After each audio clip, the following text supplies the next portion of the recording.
Hi everyone, please subscribe to my channel. Blood Immortal Venerable, see playlist for other chapters and novels. I do not translate the novels. Credits goes to original translator and author of the novel. I only make it as an audiobook so it would be easier to just listen while doing other things. Credits goes to the author of the novel. I convert stories to audiobook for mental health, for multitasking purpose, for accessibility and time saving. Listening to audiobook is also beneficial for people who have disability. It improves our listening skills and improve our English comprehension, vocabulary and other things. So, thank you for listening. Thank you and thank you very much for your support. Whoosh! Wild flames blazed high, ravenously eating away at Bloodland's ruined base. Only the corpses piled on the ground were evidence that an intense battle had taken place. There were no survivors at all. What in the world happened here? Kreutz quietly landed from the sky, looking around in surprise. He had rushed over after hearing that 4 large clans had allied themselves to target Yanwu and Bloodland. He arrived thinking that he'd land in the middle of a raging battle, but all he saw were ruins.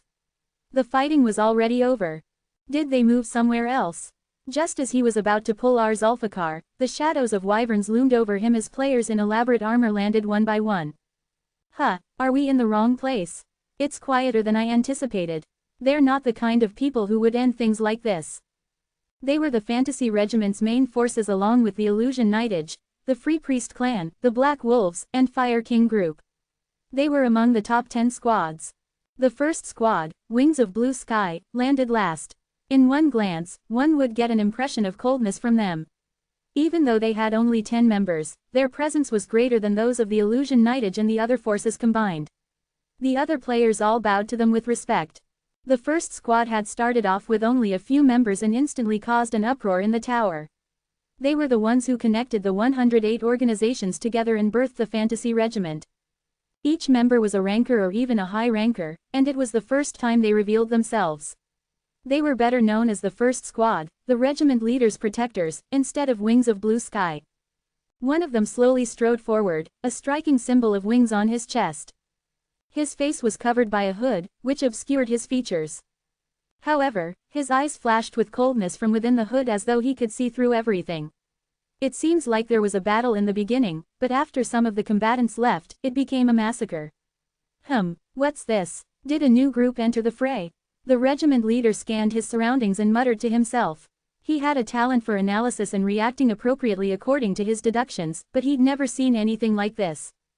It seemed as if the main leaders of the Lion Alliance, the Devil Army, the Elohim, and White Dragon had suddenly disappeared. After that, a massacre had happened. He had no idea why they suddenly vanished, nor could he imagine anyone who could single-handedly massacre the soldiers of the 8 clans, even without their commanders. The only people that came to mind were the Dukes of Bloodland, the Bishops of the Devil Army, and the martial gods of the former Cheonwado. However, their movements were easily tracked, and they couldn't avoid the eyes that regiment leader had placed throughout the tower. Is this the reason? He managed to find remnants of a portal in the center of the burned, collapsing base. It was already closed, but hints of magic power still remained. Remote, check where this portal is connected to and if it can be opened again. Since there's still some magic power left, the coordinates will probably pop up immediately. Yes, sir. Remote, the leader of the 3rd squad, the Free Priests clan, stepped up and began to chant. Small sparks in a magic circle that had been set up on the ground began to activate. The regiment leader watched the portal reopen and quietly murmured. Just a little longer now, he had been waiting for so long. Had it been 2 years? No, 3 or 4 years, it might have been nearly 10 years. After that day, he'd completely forgotten the passage of time. He lived for only one goal, and today was the day he could finally reach it. He had created the Fantasy Regiment to resolve this grudge, and he would now be able to gain the meeting he'd been longing for. As excitement filled the regiment leader's eyes, the magic circle trembled to produce a red portal. Beyond it, they could sense the commotion of a chaotic battle. Everyone, follow the regiment leader into the portal. We don't know what's on the other side, so be prepared for combat. Kreutz raised his hand and shouted. When the regiment all gathered, he automatically took the position of vice regiment leader. They were about to cross the portal when they felt a sudden presence behind them. Hey, who are you guys? The regiment leader and Kreutz paused. They turned around to see a group of fierce and wary-looking players whose numbers matched their own. It was Chatara, Shannon, and Demon Beauty Castle. You have successfully absorbed, Nan. Yin Wu received news from Hanryong that Duke Mowgli had been taken care of when the Devil Army and the others appeared through the large portal. He had to hold in the laughter that almost escaped his mouth. Hopefully, my guess is right. Gwai Ruk Nanshin were the 4 dukes that supported the Gluttony Emperor, the horror that allowed the current bloodland to reign as one of the 8 clans. However, Yin Wu asked the same question his brother once did: where did the Gwai Ruk Nanshin come from? Bloodland is definitely strong. They have an extensive history and the determination to maintain their vanished land. If you have a long history in the jungle-like world of the tower, it means that you're strong. But technically, Bloodland's history is one more of persecution than honor. Because of their elitism, they weren't able to mingle with others and were discriminated against. Due to this reason, if you had to assess Bloodland's status, they're only among the upper middle class. This position suddenly changed after the Gluttony Emperor rose to power and the dukes called Gwai Ruk Nanshin appeared. With the merciless conquest of the Gluttony Emperor, Bloodland had grown prosperous, and the 4 dukes were replaced multiple times. However, even though the individuals changed, the Gluttony Emperor never changed the titles even after taking the throne. When Duke Ardbad, who was Ruk, died, his position wasn't abolished, and Yin Wu heard that the Emperor was looking for someone to take it over. He didn't think this was a coincidence. Just as the Stone of Gluttony allowed the half-witted Gluttony Emperor to eat his brothers and the former Emperor, Yin Wu thought the titles of the 4 dukes probably had their roots in it as well. The Gluttony Emperor was blinded by greed, but considering how he raised Bloodland to its current position, he clearly had used the stone well. If not, then the power emanating from the stone was strong enough to help him. He had used most of it to strengthen himself and put what was left into something called Gwai Ruk Nanshin. Fortunately, things were going as Yin Wu planned.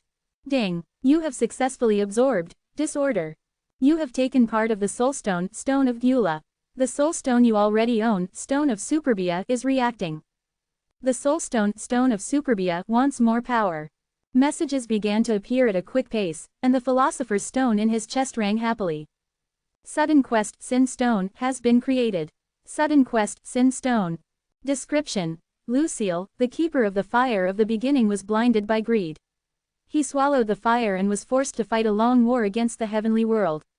However, although the gods and demons successfully tore Lucille's wings off, they too were blinded by greed and could not retrieve the fire of the beginning.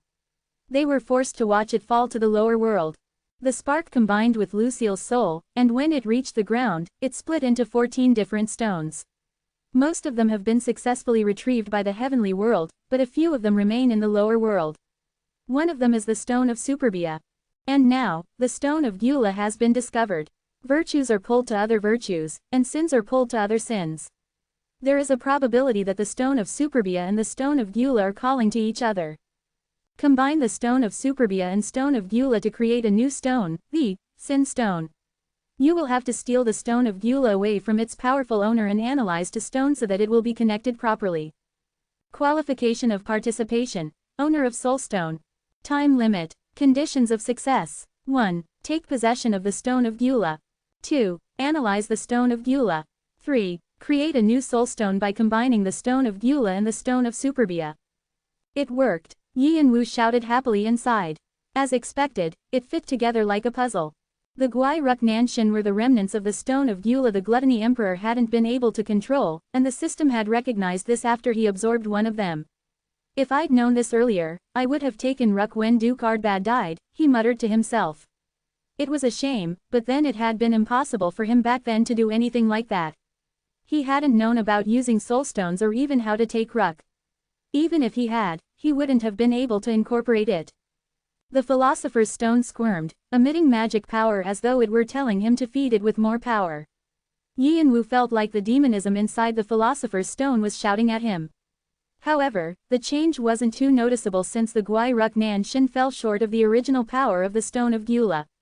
That means the Gluttony Emperor is using the stone improperly. Still, after gaining disorder, Yin Wu felt like his spirit Gwai felt smoother. Meanwhile, the Gluttony Emperor's face had grown stiff. What's this? A string that had always been connected to him was suddenly cut. It meant Duke Mowgli had died. Although he'd been anticipating his death, and he could always appoint someone to take the title, the death itself didn't matter. What was concerning was that the power that should have returned to him had disappeared. What happened? What's going on? Is there someone among my enemies who has caught onto the stones? But how? I haven't been exposed at all. His head whirled with questions. If the power didn't return, it would be a great loss for him in Bloodland. In fact, things might become really bad. Since he was an extraordinarily greedy person, any loss was a terrible thing, and this wasn't just an ordinary item. What's wrong, Your Majesty? However, the Gluttony Emperor couldn't keep thinking about this situation because Yanwu interrupted his train of thought. The enemies are near. Please have your soldiers retreat. Otherwise, they'll become involved as well. The Gluttony Emperor collected himself.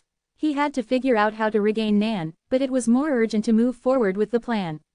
Fortunately, he could see the three main suspects who might have taken Nan entering, the head bishop, Magnus, and Waltz. After he took care of them, he'd find out which one of them was the culprit. Retreat. All forces move back. Soldiers, disperse. Disperse. On Duke Tuantian's command, Bloodland's advance party began to move back towards the wall of murals. At that point, the Lion Alliance, the Devil Army, and the Elahi entered the common hall. Baunanta, which had been looking warily at the invaders all this time, began to tremble. Multiple trespassers have been discovered. Warning. You cannot go forward. Multiple trespassers have been discovered. Warning. Any attempts to approach are not allowed. The system phase is being adjusted. Current system phase, 5. According to protocol, Baunanta is switching to permanent activation mode. Baunanta slowly rose. An ominous energy began to storm around it, but the trespassers didn't realize it until it was too late. Swish. Boom. The players that just arrived through the portal disappeared in a spray of blood and flesh. What is going on? Magnus, eyes widened as one of his subordinates suddenly burst into a cloud of blood. One of the players who had just died was Urosh, the leader of the Elohim's Pride, the 7-member squad, and a head of the Protogonoi tribe. The deaths of the heads of the Protogonoi tribe placed the Elohim in danger, and this was something he couldn't accept. Magnus furiously opened his palm and thrust it forward. Giant's hammer was his signature skill. It was like a giant striking down with his palm to create powerful winds. However, in response, Baunanta spread its right hand open and absorbed the strike, with the same form, power, and skill that Magnus had.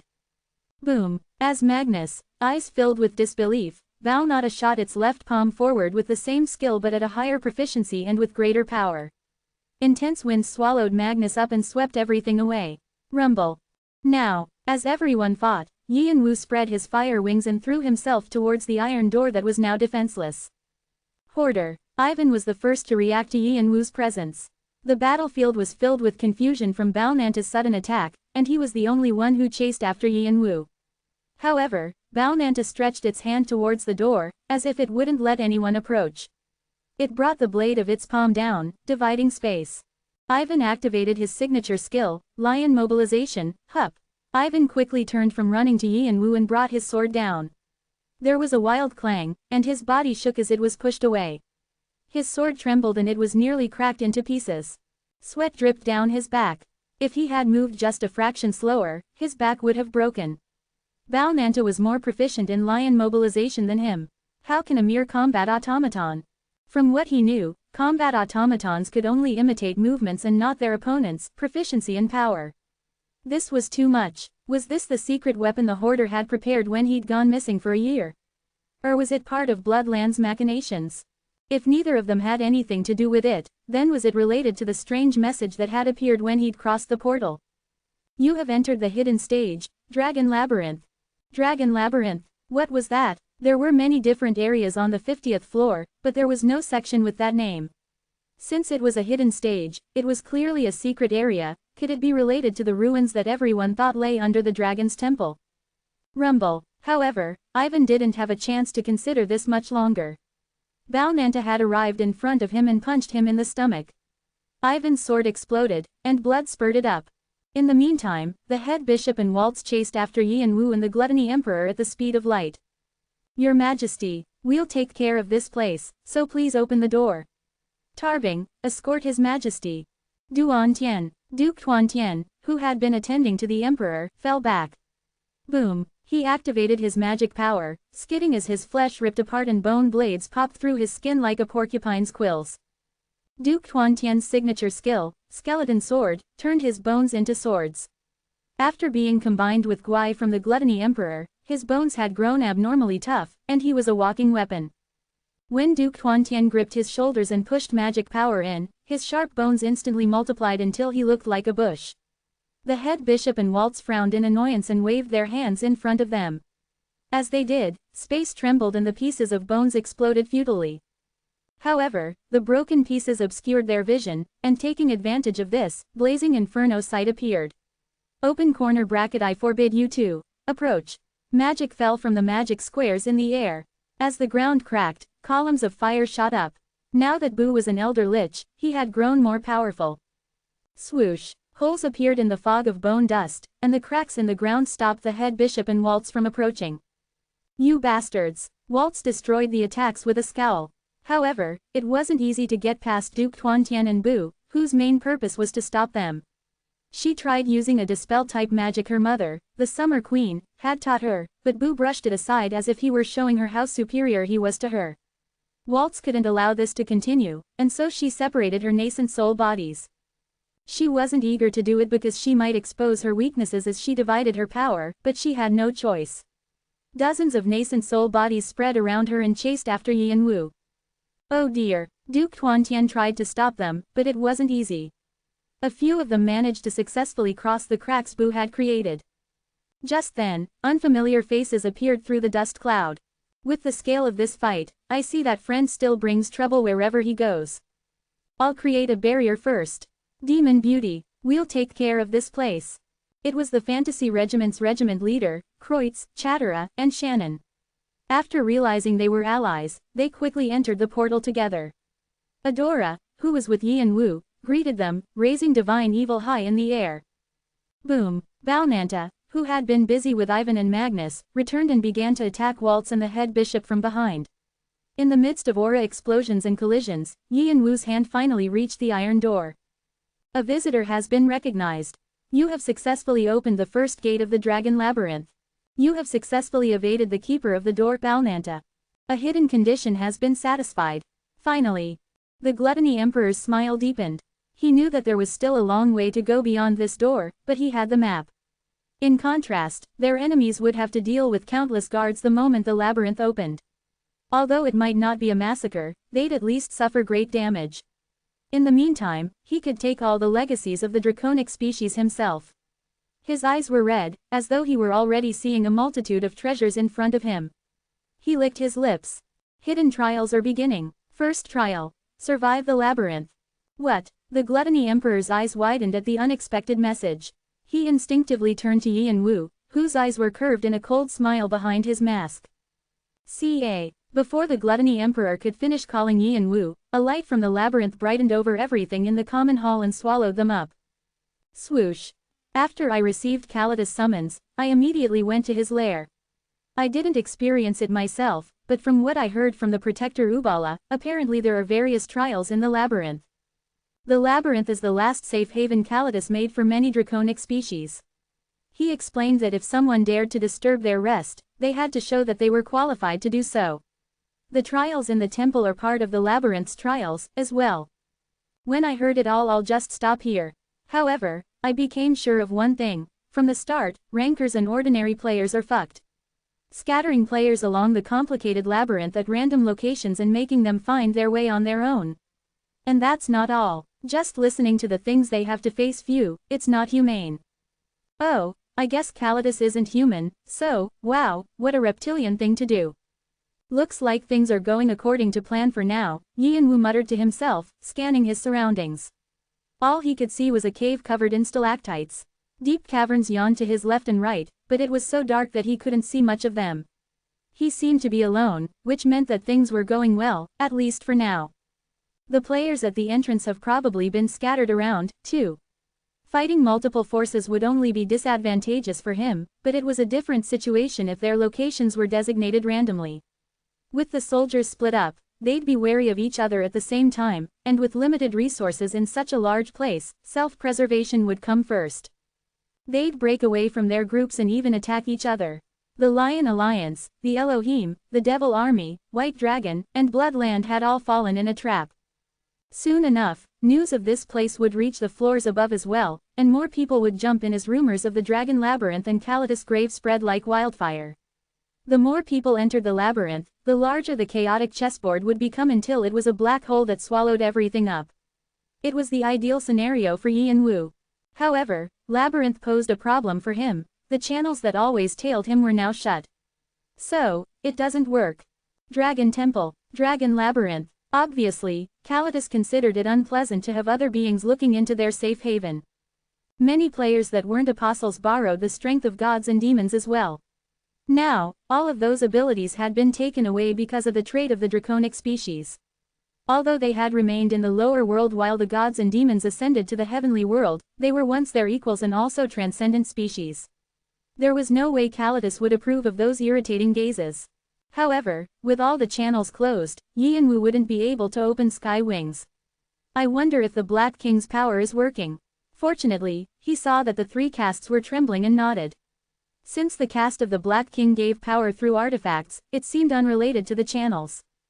It was a shame he couldn't use sky wings, but as long as he had the Black King's power, he'd probably get through the labyrinth without too much trouble. He already knew of a shortcut to get to the lair. There was one other drawback. Dragon's Curse has been applied. Your attack and defensive powers are dropping. Your elemental power and control are dropping. The debuffs of the hidden stages were being applied. The trait, Demonic Draconic Divine Body, has partially released you from Dragon's Curse. Thanks to his draconic body type, the curse was minimized, but his body still felt heavier than normal. With this, even the kings will have trouble, since the Dragon's Curse's effectiveness rises in parallel to your power. No matter whether they were rankers, high rankers, or even the 9 kings, would they be able to overcome the trials and attacks from the graveyard keepers with all the constraints? Yin Wu smiled evilly, thinking of the players that were probably dealing with the guards at this moment. He was worried about Adora, who wasn't with him, but he believed she was smart enough to find the lair. He had told her about the formation of the labyrinth in advance. That kid will be able to do it. Survive the labyrinth. After reading the description of the first trial, Yin Wu slowly extended his extrasensory perception around him. First, he needed to know where he was. Oh, right, he suddenly remembered the face of the regiment leader, who had been next to Kreutz before they entered the labyrinth. It was him. Yin Wu's eyes darkened. Am I in section B2AC11? I'm farther away than I expected. Yin Wu clucked his tongue when he realized where he was. The lair was at the center of the labyrinth, and he had a long way to go. From here, I have to move to the right. Then left after that, take the third exit, and the second diagonal path. Wind path, gale. Yin Wu moved quickly, stepping on the wind path created with his draconic divine eyes open. He passed through the labyrinth, which was so complicated that he never would have made it through if he didn't know the route in advance. Suddenly, with a bone-chilling sound, the ground that Yin Wu was about to step on cracked. Open corner bracket confirming intruder. A black armored skeletal knight with a lance slowly rose to block his path. It was one of the Spartoi, guards born from Kalidas' teeth. Spartoi were usually birthed from a part of a draconic species body, which made them extremely skilled. The Spring Queen Waltz and the Autumn Lord Tom were Spartoi from the Summer Queen's blood. The labyrinth was filled with Kalidas Spartoi. However, they were at different levels. Those with the highest level, like Balnanta, were at 5, and the one in front of him was, maybe around 3. The Spartoi's red eyes looked Yin Wu up and down, and it made a mechanical noise. Open corner bracket intruder, calculating. Yin Wu just watched what it was doing. Before they fought, there was something he needed to confirm. Kalidas definitely said they were going to come. Who does he mean? He was probably the only one who knew the labyrinth's location. Who else would be trying to enter it? He didn't think it was going to be an ordinary player. No one dared face Kalidas in the lower world. Even the Summer Queen hadn't done it. But if Kalidas borrowed Adora's eyes to warn him, it had to be urgent. How far had they come? Yin Wu thought he'd be able to tell through the Spartoi. He thought the protectors within the labyrinth could read the traces of a dragon on him, and perhaps only Balnanta's programming couldn't tell. If they could read the traces, then that meant the labyrinth was still safe from them. If not, it means the threat is close. Open corner bracket calculation failure. Boom, the Spartoi jumped off from the ground, lance extended. Just as I thought. Clang, Yin Wu quickly pulled Vigrid out and smacked the lance away. Although I do feel a bit heavy. Using the admin system thoroughly, he took a step forward. Although the lance was bent, the Spartoi tried to strike Yin Wu once more, but he had already used blink to disappear. He reappeared right behind the Spartoi, and just as the black aura in Vigrid was about to cleave it in half, two lances suddenly crossed in front of Yin Wu and blocked Vigrid. Ca clang. Two more Spartoi had saved their comrade. Open corner bracket intruder level adjusted. Open corner bracket danger level 3. There were 5 danger levels in total. I don't like that. It would be annoying to deal with them for too long, so he gripped Vigrid more tightly. Rumble. The black aura turned even darker, and it exploded into a wave of fire, which he hadn't used in a while. It was less destructive than usual because of the debuff, but it was powerful enough to destroy the 3 Spartoi and any hidden Spartoi or traps that lay in wait ahead. Whoosh. Even the sound of the explosion was swallowed by the flames. When everything settled, there was only a scorched cave with melted stalactites, the ashes of the Spartoi, and the head of the first Spartoi that Yin Wu had encountered. Open corner bracket danger level 4. Its eyes were still fixed on Yin Wu before they finally died. Much better. Smirking, he walked towards the Spartoi's head and dug through the remains to find a bead about the size of his hand. A piece of the ancient dragon Calitus tooth. Category: miscellaneous. Description: a piece of the tooth that the ancient dragon Calitus used to create a protector. Effect: it will help repel the dragon's curse by a small amount. The more tooth pieces you collect, the greater the effect. With the artifact, a small part of the dragon's curse has been removed. Your body has grown slightly lighter. The penalties applied to your skills have been slightly reduced. Hidden Quest Curse Immunity I has been created. Hidden Quest Curse Immunity I. Description: you have trespassed on the grave of the last Dragon King, Calitus. The price of disturbing the Dragon King's rest is a curse that prevents your body from performing at its regular capacity.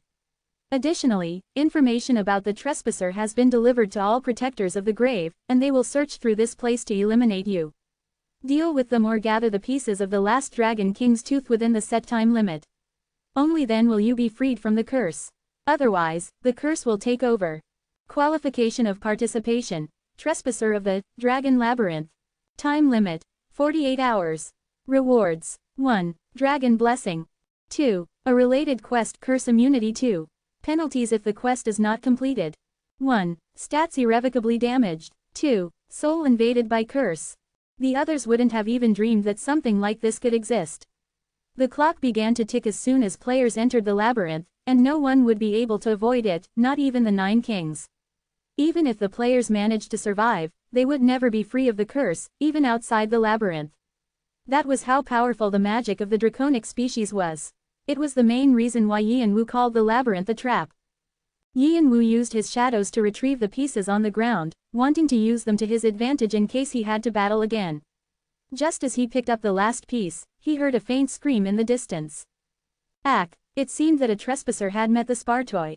Yin Wu muted his presence as much as possible and quickly moved towards the direction of the scream, expanding his extrasensory perception. Ivan. He encountered them frequently after leaving Tartarus, and now that they were confused, it was his chance. Yin Wu held Vigrid again to quickly eliminate them. Head Bishop. Ha! Ha! Oh dear, I'm showing my weakness. He smiled bitterly at the bishop who was looking at him sympathetically. Was this child the 4th or the 5th? Or the 6th? He didn't even remember, perhaps because of his dizziness. Actually, it was because he replaced the other bishops so often and the ranks of priests and bishops were so disorganized that it was hard for him to keep track.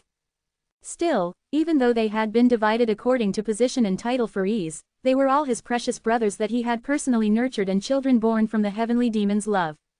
He had never discriminated among the followers of the heavenly demon. But you aren't taking care of your faithful children at all. The head bishop held something out to the pale bishop, who was concerned about him even though his own condition wasn't exactly the best either. Take this, and regain your strength. How can someone who's supposed to protect me be so frail? But sir, this potion is. Go on, take it. The head bishop insisted the bishop have it. The bishop gulped down the potion with a worried expression. The potion was an elixir that allowed you to regain your strength in emergency situations, and after the former head bishop, Black Dawn, died, they lost the method of creating it. There weren't many of the potions left. How could he not be moved by the offer?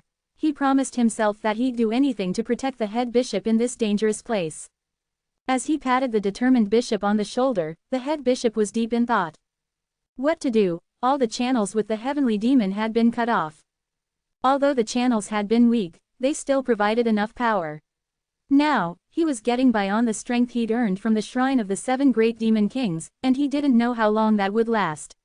It means everyone here has fallen for that child's tricks, even his allies, Bloodland. Hoo, he impresses me more each time I see him. The head bishop chuckled, thinking of the player who put him in this state. I have to get rid of him. Only then can I step forward. The head bishop had already decided to abandon the heavenly demon after his failure on the 5 mountains of penances. However, that didn't mean he was going to throw away all of his plans. He was still determined to become an aspect of the heavenly demon, even if the only thing sustaining him was his stubbornness. If the bull demon king is right, the head of the dawn demon should be there, the head bishop muttered to himself, recalling the great being he'd met in the shrine. To do that, I need to take the key from the child, the hoarder. He hadn't expected it to be easy, but then the iron door opened and he was suddenly transported here. Without any channels, his powers and abilities were gone. He had grown weak. It was the worst possible location for the devil army, who used their belief as power. What would happen if he encountered an enemy here? Even though they had promised not to get in each other's way, if they knew the devil army had been weakened so much, that promise wouldn't mean anything. He would make the same choice, too. He needed to find a way. Sir, yes, I feel it too. I'll take care of this place, so you should. No, I believe it's too late, since someone is approaching. The head bishop and the bishop turned to look at the mouth of a long tunnel. The darkness at its entry split, and someone appeared. She looked exhausted, as though she had just been through a tough battle, and she frowned, as if she was displeased to see the head bishop. I didn't anticipate seeing you this quickly, Spring Queen. Waltz looked at the head bishop with unreadable eyes. On his way to the tower, Khan happened to overhear the gossip that was spreading around the market. He didn't know how many times he'd heard the same piece of news. Hey, did you hear? What is it? Do you live under a rock? There's a mess on the 50th floor right now. The grave of the last dragon king, Kalitus, had appeared. The rumors sprang out of nowhere to rush through the entire tower. Now, it had even reached the outer district. The historic site belonging to the old draconic species that had gone extinct with the Summer Queen's death naturally drew the attention of countless players. Large clans and rankers who could enter the 50th floor were eager to get to it. There were also semi-rankers who had already attempted the 50th floor and failed multiple times who jumped on board, thinking it was a new opportunity for them to become a ranker. Portals headed for Kalitus' grave turned into areas of competition. Everyone wanted the Dragon King's legacy for himself. Kalitus Haven would no longer be a one due to all the players ready to bombard it. The dropouts of the tower in the outer district were also excited. Even if they couldn't be a victor in the competition, a small piece of the legacy would help them make it big. People were already gathering money to form groups, creating teams, and doing other things they thought would help. The Dragon Labyrinth. Sensing the charged air, Khan clenched his fists.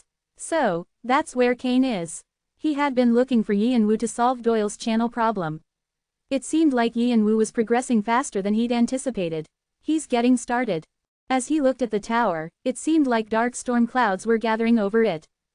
Damn it. The leader of Black Dragon, the Autumn Lord Tom, couldn't contain his anger and swept away the items on his desk.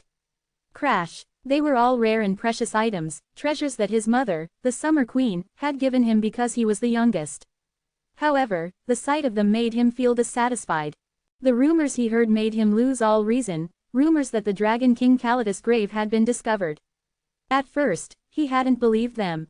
Talk of a hidden site on the 50th floor had been circulating for a long time, but even if it did exist, he never thought the idiotic Gluttony Emperor who would find it first. To Tom, the Gluttony Emperor was just a tool for decreasing White Dragon's forces and an easy prey in the future. However, now that he'd discovered the rumors were true, he felt dismayed. With all the draconic species gone, and the descendants of the Summer Queen all battling to be her true successor, finding the ancient site of the old dragons could be something that would turn the tide. The legacy of the dragons wasn't just a treasure in itself, it was also a good excuse to declare yourself the true successor to the draconic species. However, this treasure was now in the hands of the Gluttony Emperor, whom he'd already betrayed once. Waltz had become involved in this because she was fighting with Bloodland. The entire situation just made Tom feel worse. I have to interfere somehow. Any way I can. There was still time to enter the grave under the pretext of helping Blood land, but he would risk being trapped and lose even more of his soldiers. He'd heard that the grave was a labyrinth and one wrong step meant suffering a lot of damage. However, there were rumors that Blood land had a map. He needed to appease that disgusting pig, the Gluttony Emperor. Overnight, the person who had the upper hand had changed. I have to give that pig something he will like. What do I have that he'll want? What would be a treasure that the greedy and vain Gluttony Emperor would like? Tom paced around his room and racked his brain. A crystal rolling on the ground suddenly glowed. Open hollow corner bracket youngest, I heard your situation isn't too different from ours.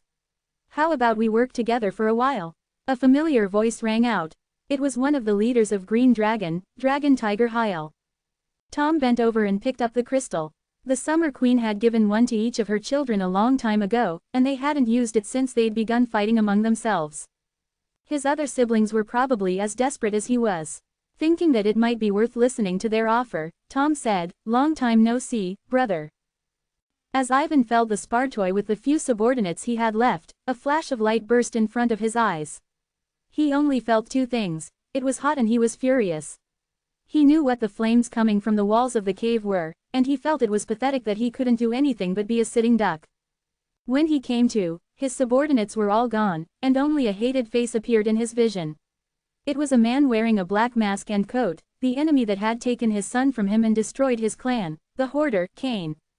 "Why are you keeping me alive?" Ivan growled at Yin Wu. He was wrapped up in strange chains, and he couldn't even use his skills. His pride wouldn't let him be pulled around like a dog on a leash. He would rather die than be a prisoner of war like this. However, Yin Wu just retrieved strange-looking beads from the skeletal spar toy using his shadows, as though he couldn't hear Ivan. "Why are you keeping me alive?" Ivan couldn't hold back his rage and shouted once more. Only then did Yin Wu stop what he was doing and slowly turn around. His eyes behind the mask were still and emotionless.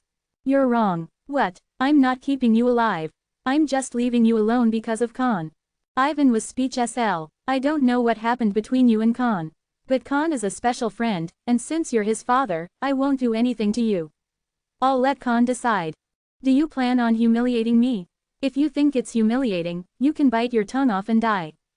"What? Like I said, I don't have any particular reason for keeping you alive aside from Khan. If you want to die, be my guest. I'll decide whether I toss Khan your corpse or hide it." Ivan couldn't respond. "And if you want to die, die quietly on your own. Don't hurt your only son's heart." Ivan bit his lower lip. He realized that in the end, he was worthless to Yin Wu, just as he was worthless to the head bishop, Waltz, and Magnus. He realized how useless he was.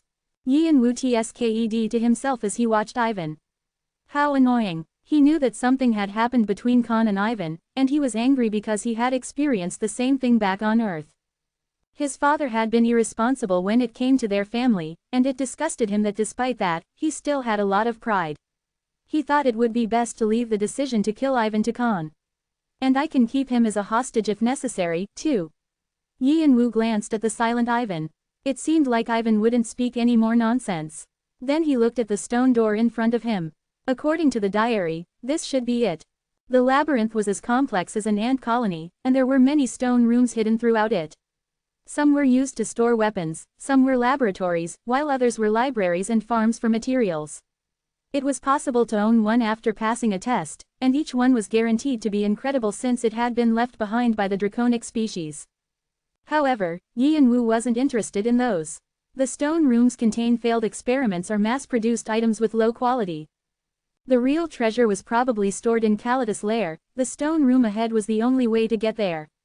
From the outside, it looked like any other stone room, but when Yin Wu held his hand over it with magic power, rune letters glittered over the door. Creak. With the sound of gears turning, the stone door opened. "Wait, I have something too." Just then, Ivan called out to Yin Wu, but Yin Wu's shadow suddenly stretched over him and swallowed him up. Nothing good would come out of showing what was inside to an outsider. The interior of the stone room that Yin Wu entered was relatively small. There didn't seem to be any structures or equipment, just a black crystal ball on a pedestal in the center of the room. To players searching for treasure, it wouldn't look like much, but it was what Yin Wu needed the most in the labyrinth. He slowly climbed the pedestal and observed the ball.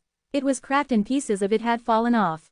Up close, it looked more like an egg than a ball. were different cracks on it. Unknown egg. Category: miscellaneous. Description: an egg with an undetermined utility. From its cracked appearance, it appears restoration is necessary. Yi and Wu pulled out all the pieces of Kalida's tooth that he had gathered so far. The black egg and the pieces floated up into the air, whirling as they merged into one. It rotated like a Rubik's cube, then turned into a tiny fairy. Open hollow corner bracket. Are you the one who woke me up? The fairy glowed with a blue light as he slowly opened his eyes. His gaze was like a machine's, completely devoid of emotions. Yi and Wu nodded. Yes, you're Ubala, the main core processor of this labyrinth, right?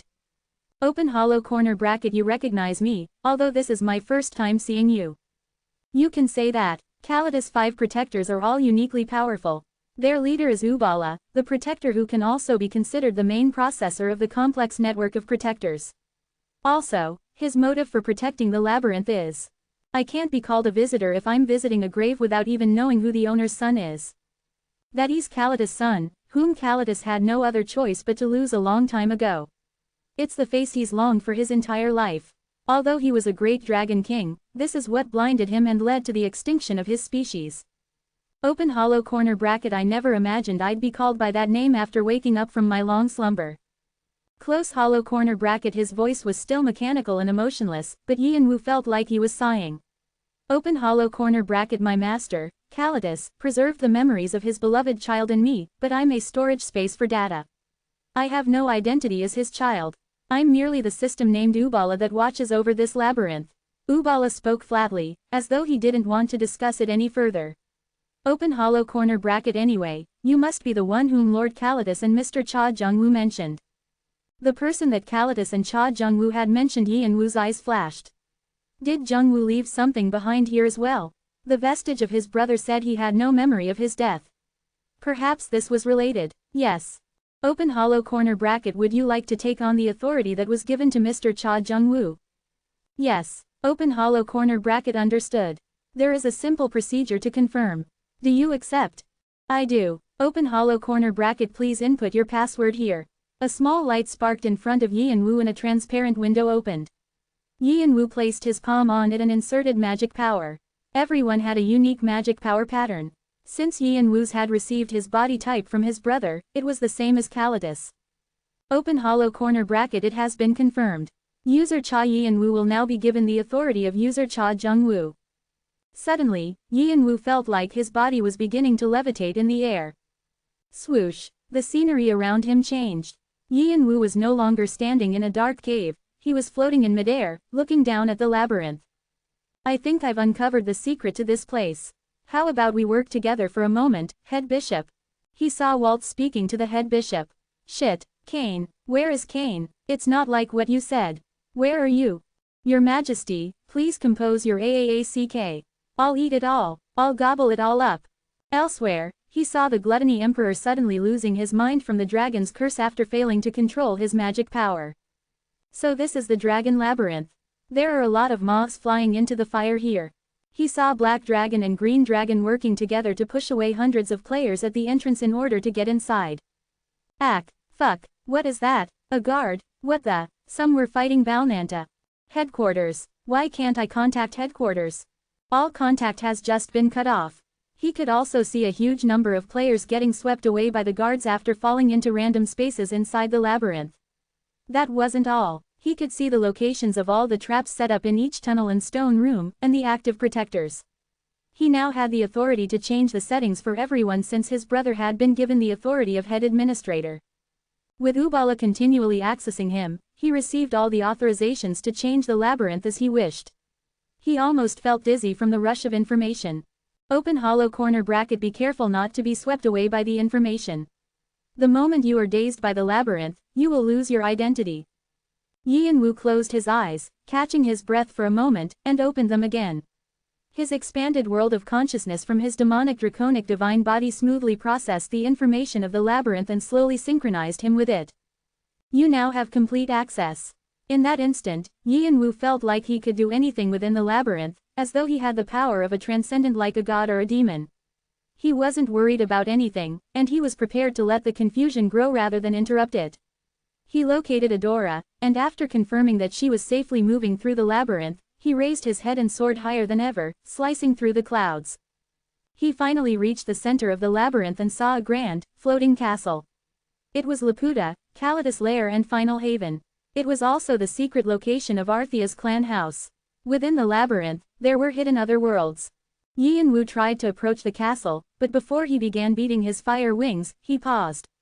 The sky over the castle should have been a clear blue, but it was stained with darkness, and strange objects that looked like tentacles were creeping towards Laputa. Yi Wu's eyes widened at the sight that even the diary didn't reveal.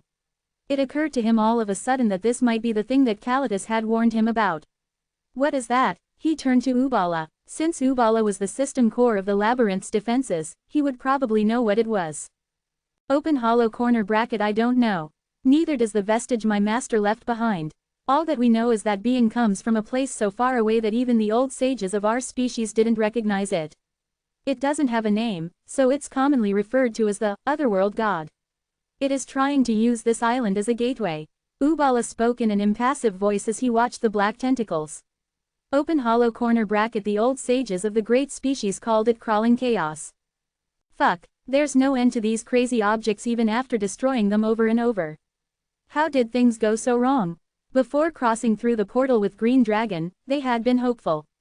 They would take all the legacies of the Dragon King, and accomplish what their mother hadn't been able to do. However, their dreams were crushed as soon as they entered the labyrinth. Their subordinates were scattered to who knew where, and when he tried to look for them, the guards and the Spartoi violently attacked. Even after destroying them, clack, clack. The dragon's curse has been strengthened. Second trial. Create your own path. Something like black fog swirled in the air, and the fallen corpses began to rise. They pointed their swords at Tom, their appearances exactly like the Spartoi that had already fallen. The dragon's curse had the vicious quality of forcing the dead to block the intruders. Damn it! Tom exploded with rage and ran forward. He transformed into his real body, an ornithopod, and began to push away everything in his way. Open hollow corner bracket. I'll kill you all. It was of utmost importance that he found his other siblings using the crystal bead their mother had left them. Boom, crash. After roaming around the labyrinth for a while, Tom had gathered a few of his subordinates and found his brothers in a stone room. Open hollow corner bracket. You look fantastic. Tom smirked at his dirt-smeared brothers incredulously. Although he wasn't doing too well himself, his tough hide torn and bleeding, Hyel, Lisu, and Baradan were even worse off. Hyel was covered in blood and gasping for breath as he leaned against a wall, while Lisu, in his wyvern form, had lost his left wing. Baradan seemed to be doing relatively better. He healed the others with magic, one of his eyes wrapped in bandages. Their subordinates lay on the ground. Those who hadn't been ripped to shreds were on their last breaths. Not a single one had made it through unscathed. Tom licked his lips as he looked at them. One method of recovering quickly from injury was to absorb dragon blood that contained draconic factors.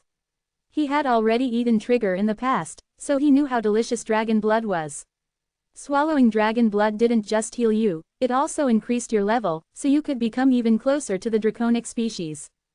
Don't think of anything foolish, Tom. Baradan growled, as though he could read his mind. Hyel and Lisu looked at him with alert expressions too. He might have been able to deal with one of them, but he couldn't handle all three at the same time, even though they were injured. Tom was forced to take a step back.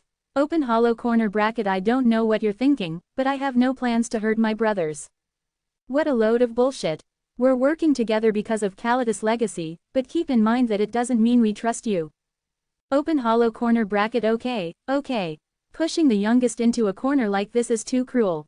There will be another chance. Tom quickly changed the subject.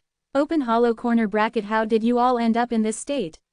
Even though they were inferior to Waltz and Tom, the three leaders of Green Dragon were powerful enough to be candidates for the next open spot among the 9 kings. Tom couldn't believe that even though the three of them were working together, they were still injured so badly. And even worse, it seemed like it had been done by one person. Who had managed to defeat his brothers on his own? Had they met one of the 9 kings? It's that guy. Open hollow corner bracket. That guy. Quiet, he's coming this way. Tom turned to the direction that Baradan was looking at. He could sense something approaching them from beyond the corner. Thud, thud. Dragon meat, give me dragon meat. The half-crazed gluttony emperor was stalking towards them with saliva dripping out of his mouth. Crawling chaos, Yi Wu murmured to himself. He remembered something from the depths of the diary. Transcendent beings like gods, demons, dragons, and giants have lived in the tower since the origin of time. However, these transcendent beings don't only reside in the tower. Some of them live in other dimensions that most players can't see, which are called other worlds. Sometimes, a few of the transcendents in the other worlds take an interest in the tower and occasionally approach it.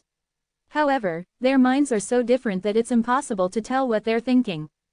The draconic species has watched and guessed their movements for a long period of time, and they call them otherworld gods. The draconic species hadn't observed that many otherworld gods. They didn't have a solid form or else they were too large to measure. At times, they were nested in multiple dimensions and subspaces, so it was tricky to view them. Even if they did manage to see one, it was uncommon to see the same being twice.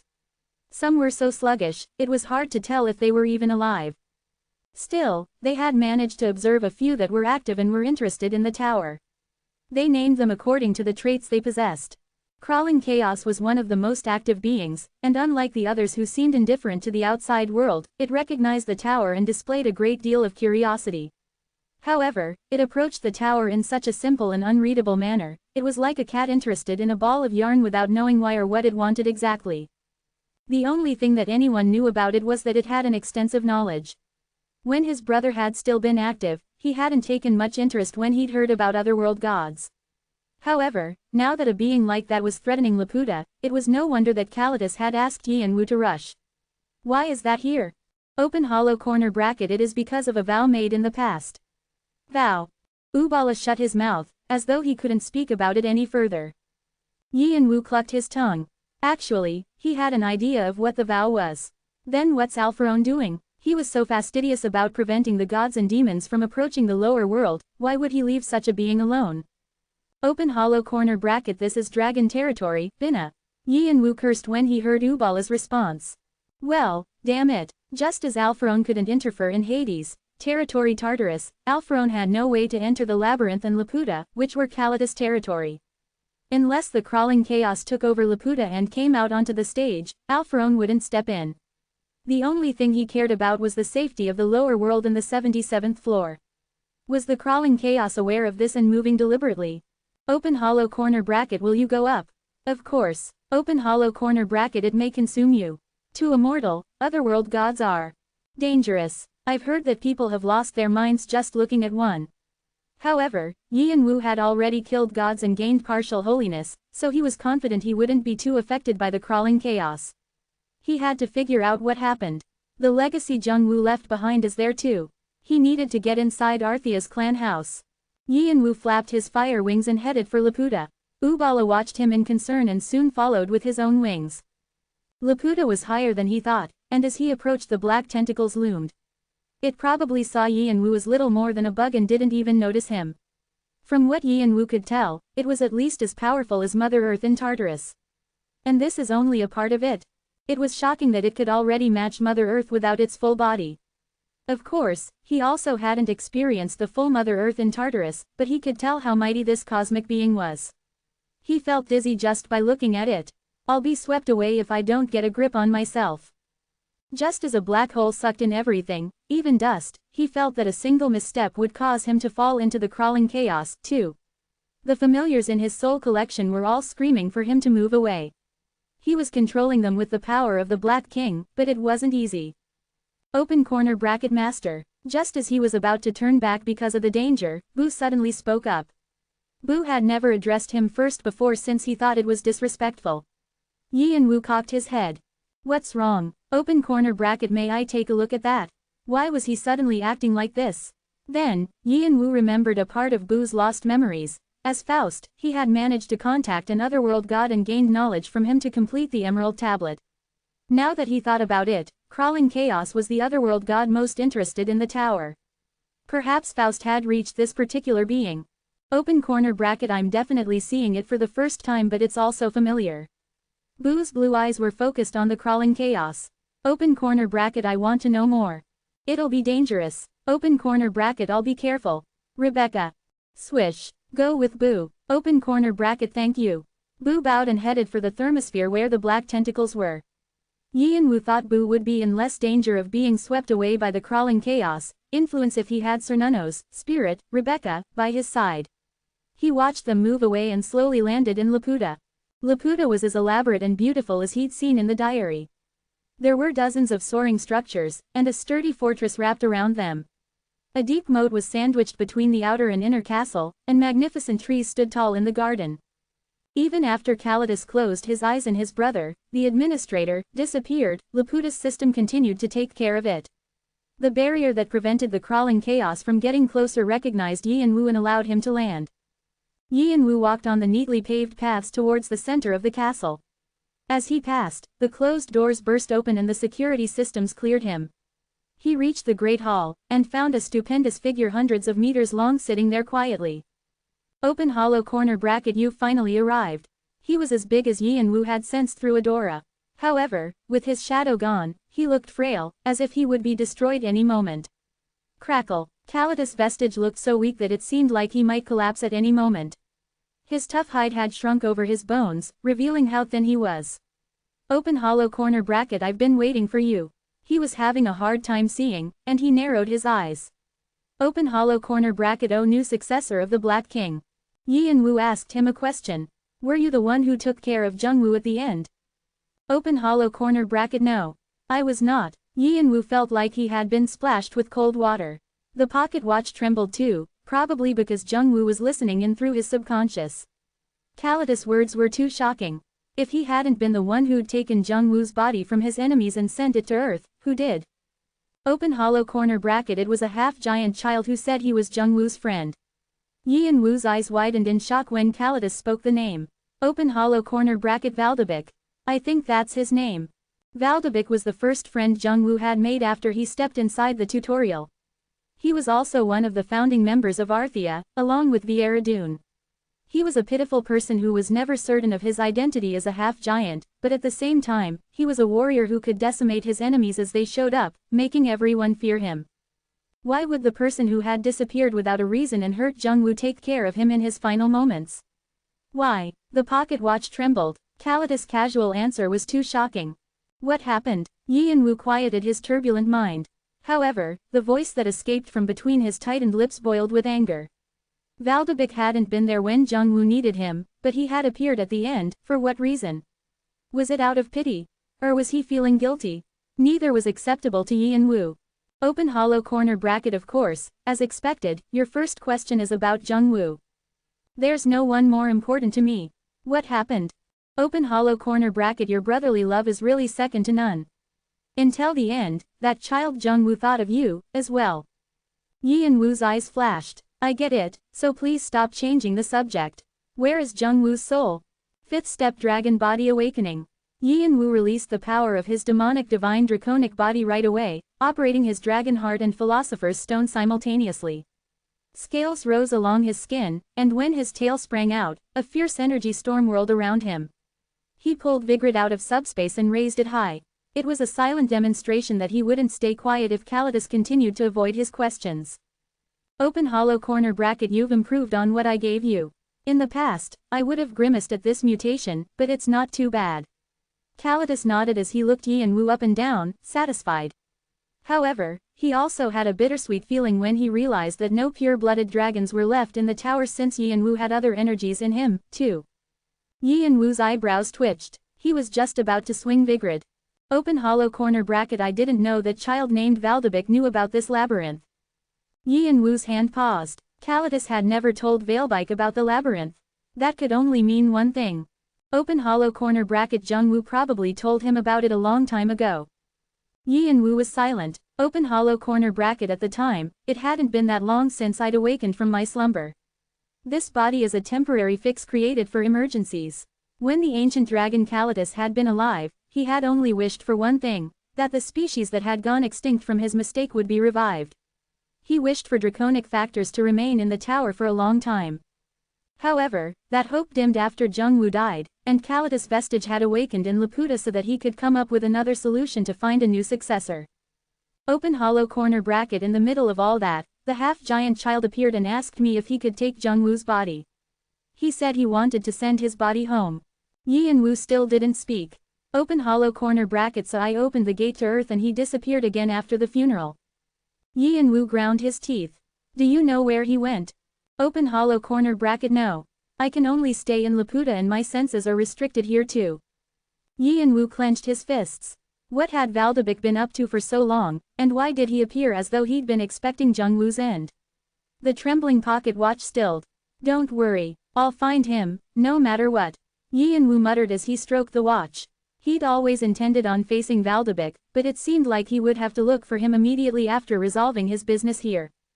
Unfortunately, no one knew where he was, and even the night watch from the outer district couldn't find a single trace of him. Still, since he was now at Laputa, Yi and Wu thought he might be able to retrace Valdebik's steps and perhaps uncover some clues. Yi and Wu looked up at Kalitas. Valdebik was important, but there was something of greater priority to him. Where is Jung Wu's soul? Open hollow corner bracket where it's supposed to be. Where it's supposed to be. Yi and Wu narrowed his eyes. What are you? Open hollow corner bracket in a deep abyss, an egg where darkness and confusion have merged. The place where countless beings come to life and die. That thing, that place. Anyway, there are many words to describe this, but we commonly call it. Kalitas' eyes narrowed. Open hollow corner bracket emptiness or darkness. Suddenly, the cast of the Black King around Yi and Wu's wrists, ankles, and neck trembled. They nearly fell off from a vibration that was so intense that it caused Yi and Wu pain. Yi and Wu was so shocked that he shouted without thinking, why would Jung Wu? Open hollow corner bracket just as salmon return home after they're fully grown, your brother followed his instinct and returned to his origin. Instinct. Open hollow corner bracket do you think it's a coincidence that the Black King's inheritance was passed down to you? Or that your brother had the talent of perfect adaptability and was chosen by me? The trembling grew even more intense. Open hollow corner bracket you and your brother are two sides of a mirror, and you cannot be divided. Kalitas was forced to stop in the middle of his sentence by a long cry in the sky. The world seemed to ring in. Laputa shook as though it were about to collapse.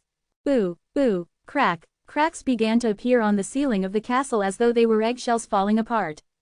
Black tentacles began to squeeze through them. The crawling chaos, which had always wanted to swallow Laputa, was making its move. Kalitas smiled ruefully as he looked at the ceiling and bowed to Yi and Wu. Open hollow corner bracket I asked for time, but it seems that it hasn't been enough. I wish to speak with you further, but I really do not have much time left. Where are you going? We still have more to. Open hollow corner bracket before I leave, I'll tell you this, if you want to find Jung Wu's soul, although I don't know if his soul is still at the place that swallows everything, but if you want to find it close hollow corner bracket Kalitas looked at Yi and Wu sadly. Open hollow corner bracket return to darkness. Your path will be there. Crack, clang, the ceiling broke, and the tentacles almost reached Kalitas. Open hollow corner bracket but the darkness may swallow you since you don't have divinity yet. Simply getting there will be an arduous journey. Crackle, as the tentacles dug into Kalitas' vestige, it began to create static. Believing Kalitas would truly disappear at this rate, Yi and Wu brandished Vigrid. There were still so many things he wanted Kalitas to tell him. Why was Jung Wu's soul in that emptiness or darkness, and what did he mean about looking for the path there? Was it related to the Black King or the demonism? If so, how much did he know? Why didn't Kalitas explain what it was? Yi and Wu couldn't allow him to vanish after leaving behind all those riddles. The hidden true name of Vigrid, Durandal, is released.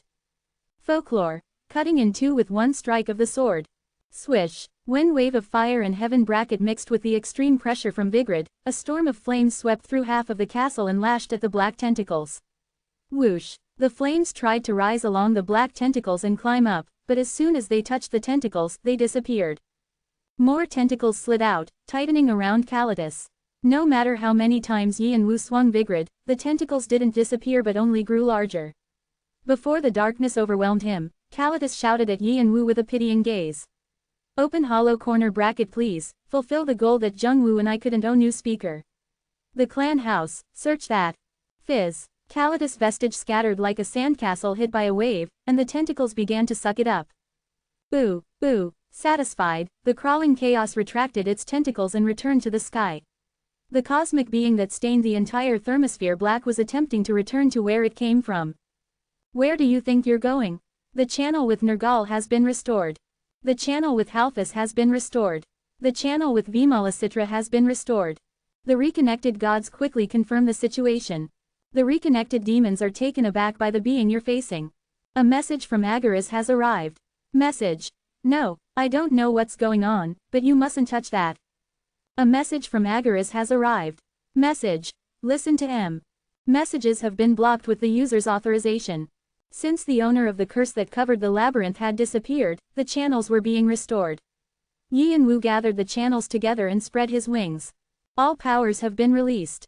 The fire wings on Yi Wu's back combined with his dragon wings and transformed into 3 layers of black wings, sky wings.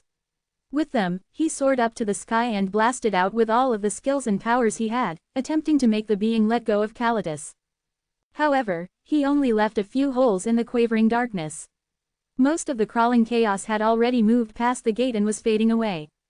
Damn it! Pushing his dragon heart and philosopher's stone to their limits, Yi Wu raised vigored. A column of fire skyrocketed up and set all of Laputa aflame, splitting the sky in two. The sparks that bounced out of it exploded as well and filled the stage. Through the dark clouds, tiny eyes watched Yi Wu. In an instant, languages and information that couldn't be put into words poured into him, his dragon-like thinking helping him make sense of it all. Darkness. Not yet. Ooh. The crawling chaos eventually disappeared through the gate, leaving Laputa in flames at the center of the labyrinth. The sky was now a gloomy color. Yi Wu ground his teeth. He had been defeated by another transcendent being after Mother Earth and Alpharone. The more he tried to uncover information about his brother, the less he understood. It seemed like his path was blocked by transcendent beings and he couldn't find more clues.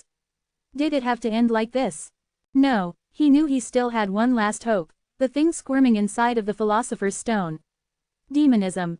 There was no answer. I know you're watching. Help me, please. It was still quiet. Damn it. The demonism didn't even budge, as though it had nothing to do with him. Yi Wu punched the ground helplessly. Was his only option to gain transcendence first? At that moment, the space in front of him opened and Bu appeared. He was severely injured, and even his magic power had been damaged by his investigation of the crawling chaos. However, he held a glowing golden eye in his large hand. Open corner bracket I pulled out Kalitas eye from the crawling chaos. When had he done it?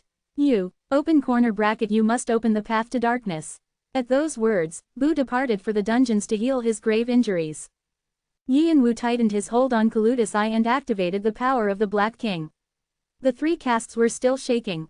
Summon of the Dead has activated. Who would you like to summon? Kalitas. Kalitas' golden eye scattered into the air and floated up. The designated item has been infected. The being you are attempting to summon cannot be found. The being you have summoned has been affected for some unknown reason, and a search for a similar being is being undertaken. The demonic dragon of chaos, infected by crawling chaos, is being summoned forcibly. Swoosh. The curse that protected Laputa and the center of the labyrinth exploded. Boom. Waltz slowly pulled her fist back after punching. After the dark energy was released from her fist, steam floated up from it. You have successfully subjugated the graveyard keeper, Vasuki.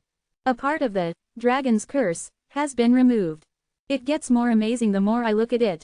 The magic of the draconic species and the Mugong of the one-horned tribe. The Summer Queen chose her successor well. The head bishop smiled ruefully as he watched Waltz. The first time he'd met her, he'd seriously contemplated whether he needed to awaken the power of the 7 demon kings because his strength was lacking in comparison to hers after the channel with the heavenly demon had been disconnected.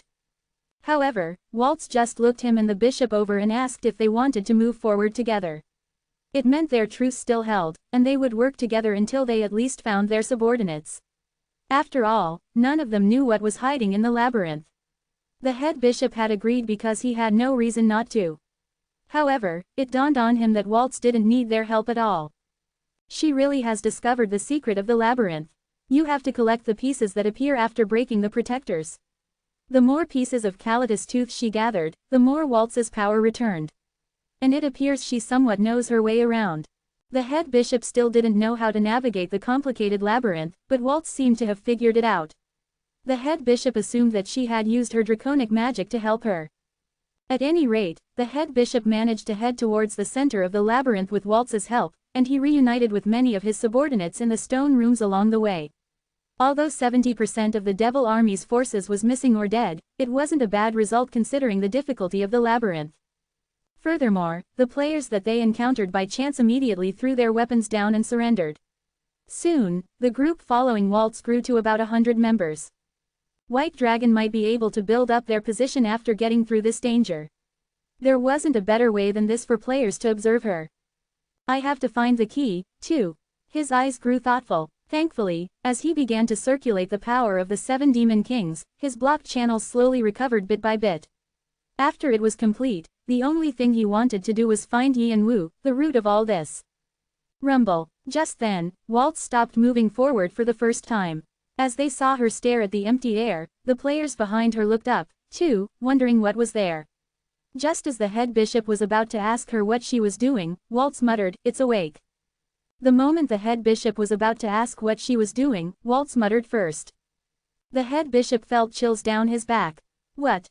The owner of the labyrinth. Before she could say more, the labyrinth began to shake. The head bishop could feel all his senses and the strength of the 7 demon kings fluctuating around him. Open hollow corner bracket ha.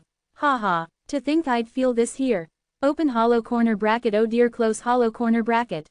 Open hollow corner bracket, you couldn't expect any less from the Black King. I didn't imagine it would be this difficult to find the key. Open hollow corner bracket, the crawling chaos. The disconnected channels began to return one by one. The static made it hard to understand what they were saying, but they were definitely voices belonging to the 7 demon kings. However, one of their voices could be heard as plain as day. Open hollow corner bracket, watch out.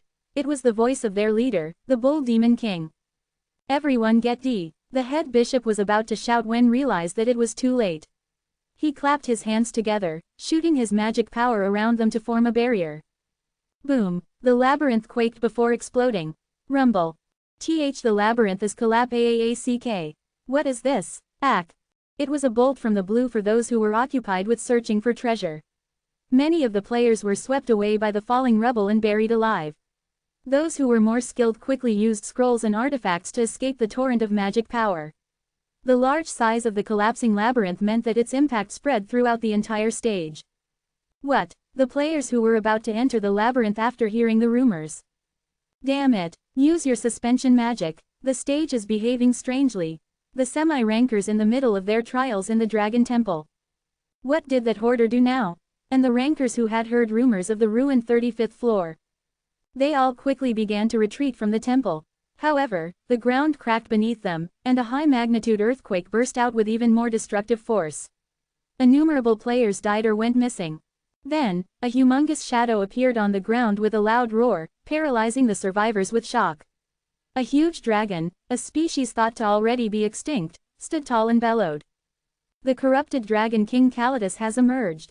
At Kalitas' will, the entire 50th floor has been designated as dragon territory.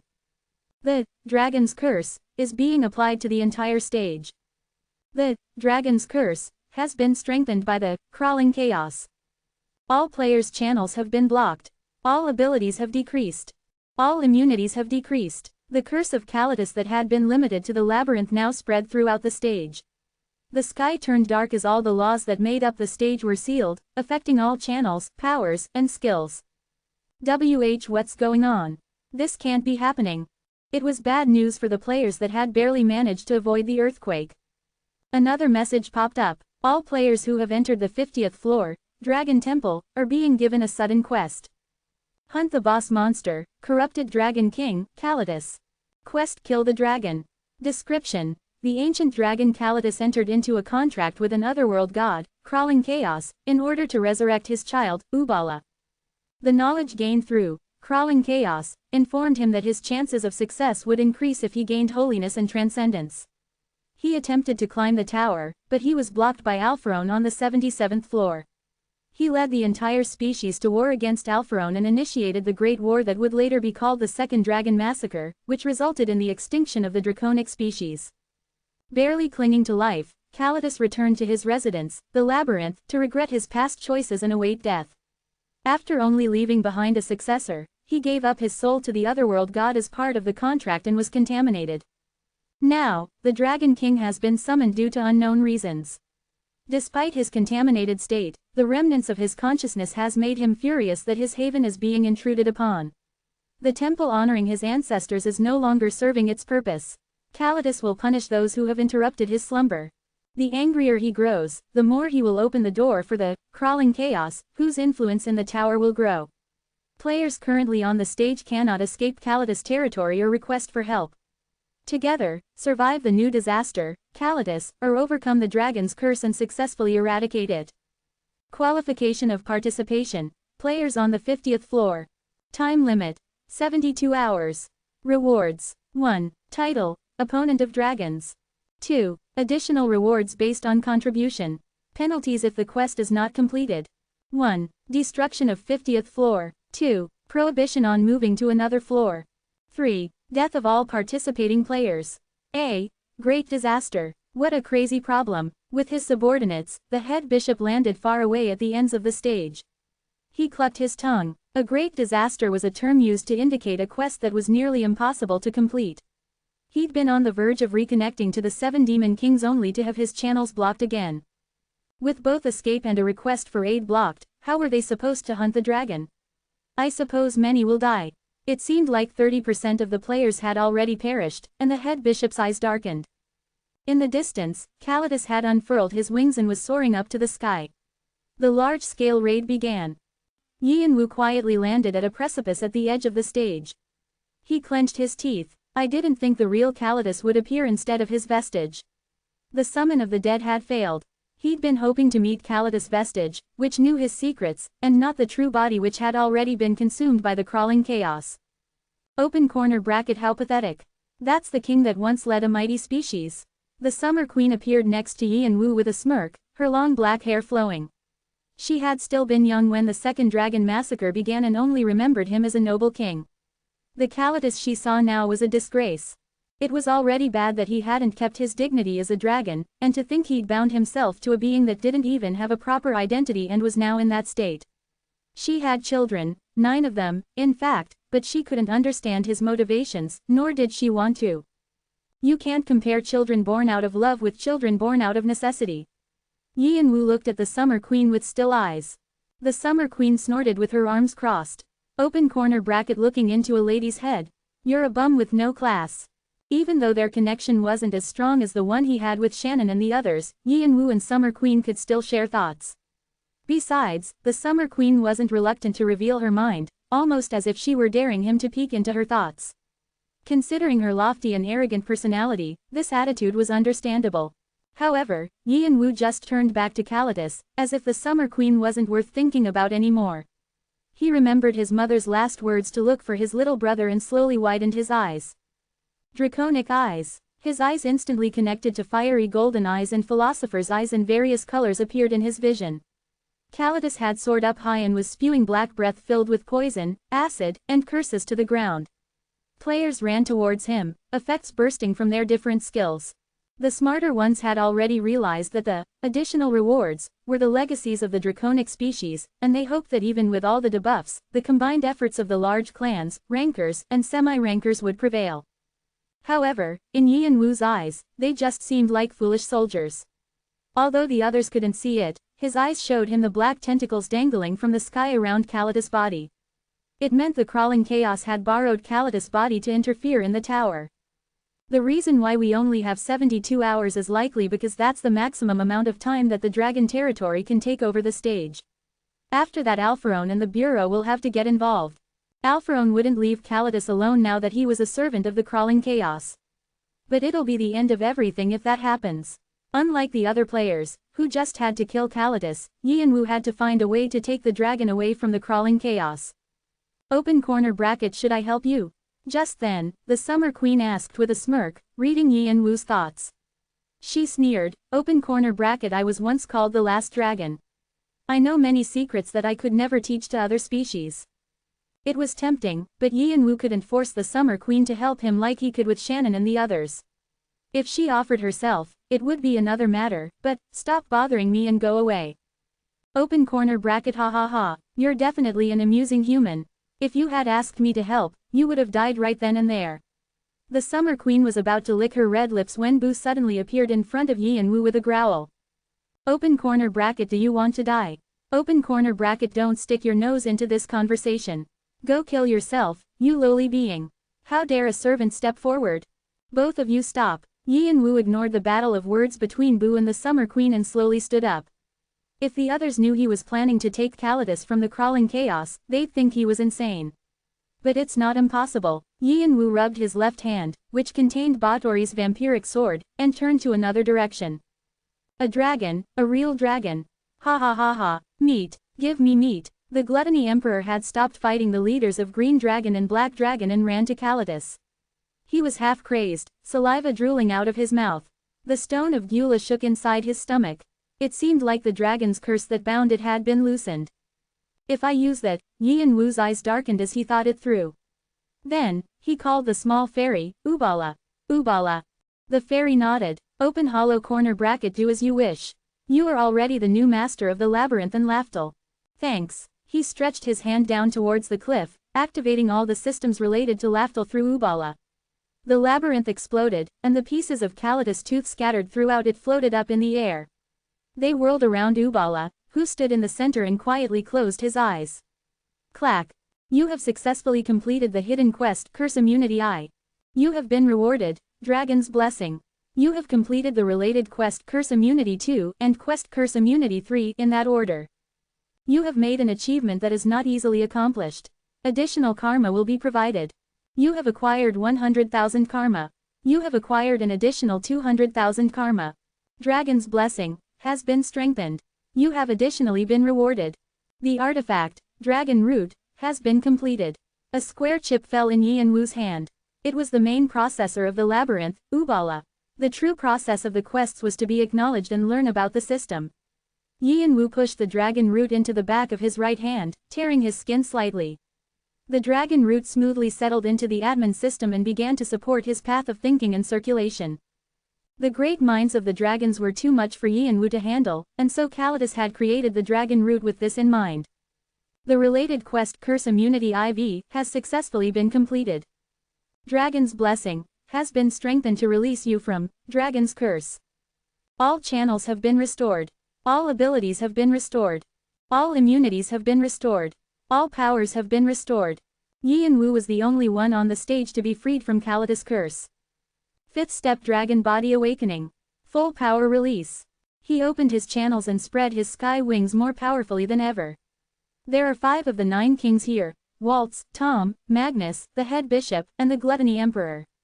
Today, at least 2 of them will die. His black and red wings spread like fire and darkened the sky. He extended his hand forward. The hidden true name of Vigrid, Urondite has been released. Folklore. Decapitation of dragons. Yin Wu slashed Vigrid down, and a column of fire bristling with hundreds of lightning bolts descended from the sky. Dragon meat, give me dragon meat. Dragon meat. Your Majesty, URK. Duke Tarbing coughed up blood as he watched the Gluttony Emperor disappear into the distance. He'd barely been able to find the Gluttony Emperor despite his determination to protect his master as the labyrinth collapsed. But the Gluttony Emperor had lost all reason. Duke Tarbing knew what it meant. The Gluttony Emperor was starving and hadn't had enough nourishment because of the long battle. The worse his hunger and thirst, the worse the Gluttony Emperor's lunacy would become. Even Duke Tuantian wouldn't be able to stop the Emperor when he was like this. He would swallow anything he came into contact with, friend or foe. 2 counts had been sacrificed during the battle with White Dragon for this reason. Only when his hunger was satiated would the Gluttony Emperor's reason return, and he would be riddled with guilt afterwards. However, things were different today. The Gluttony Emperor had already eaten so many soldiers and enemies, but he was still unable to regain his reason. He'd immediately rushed towards Calidus even as he fought the 3 leaders of Green Dragon, muttering, "Dragon meat," to himself. Duke Tarbing tried to stop him, but the only result was his left arm being ripped off. It's too dangerous right now. He needed to get back up and help his master.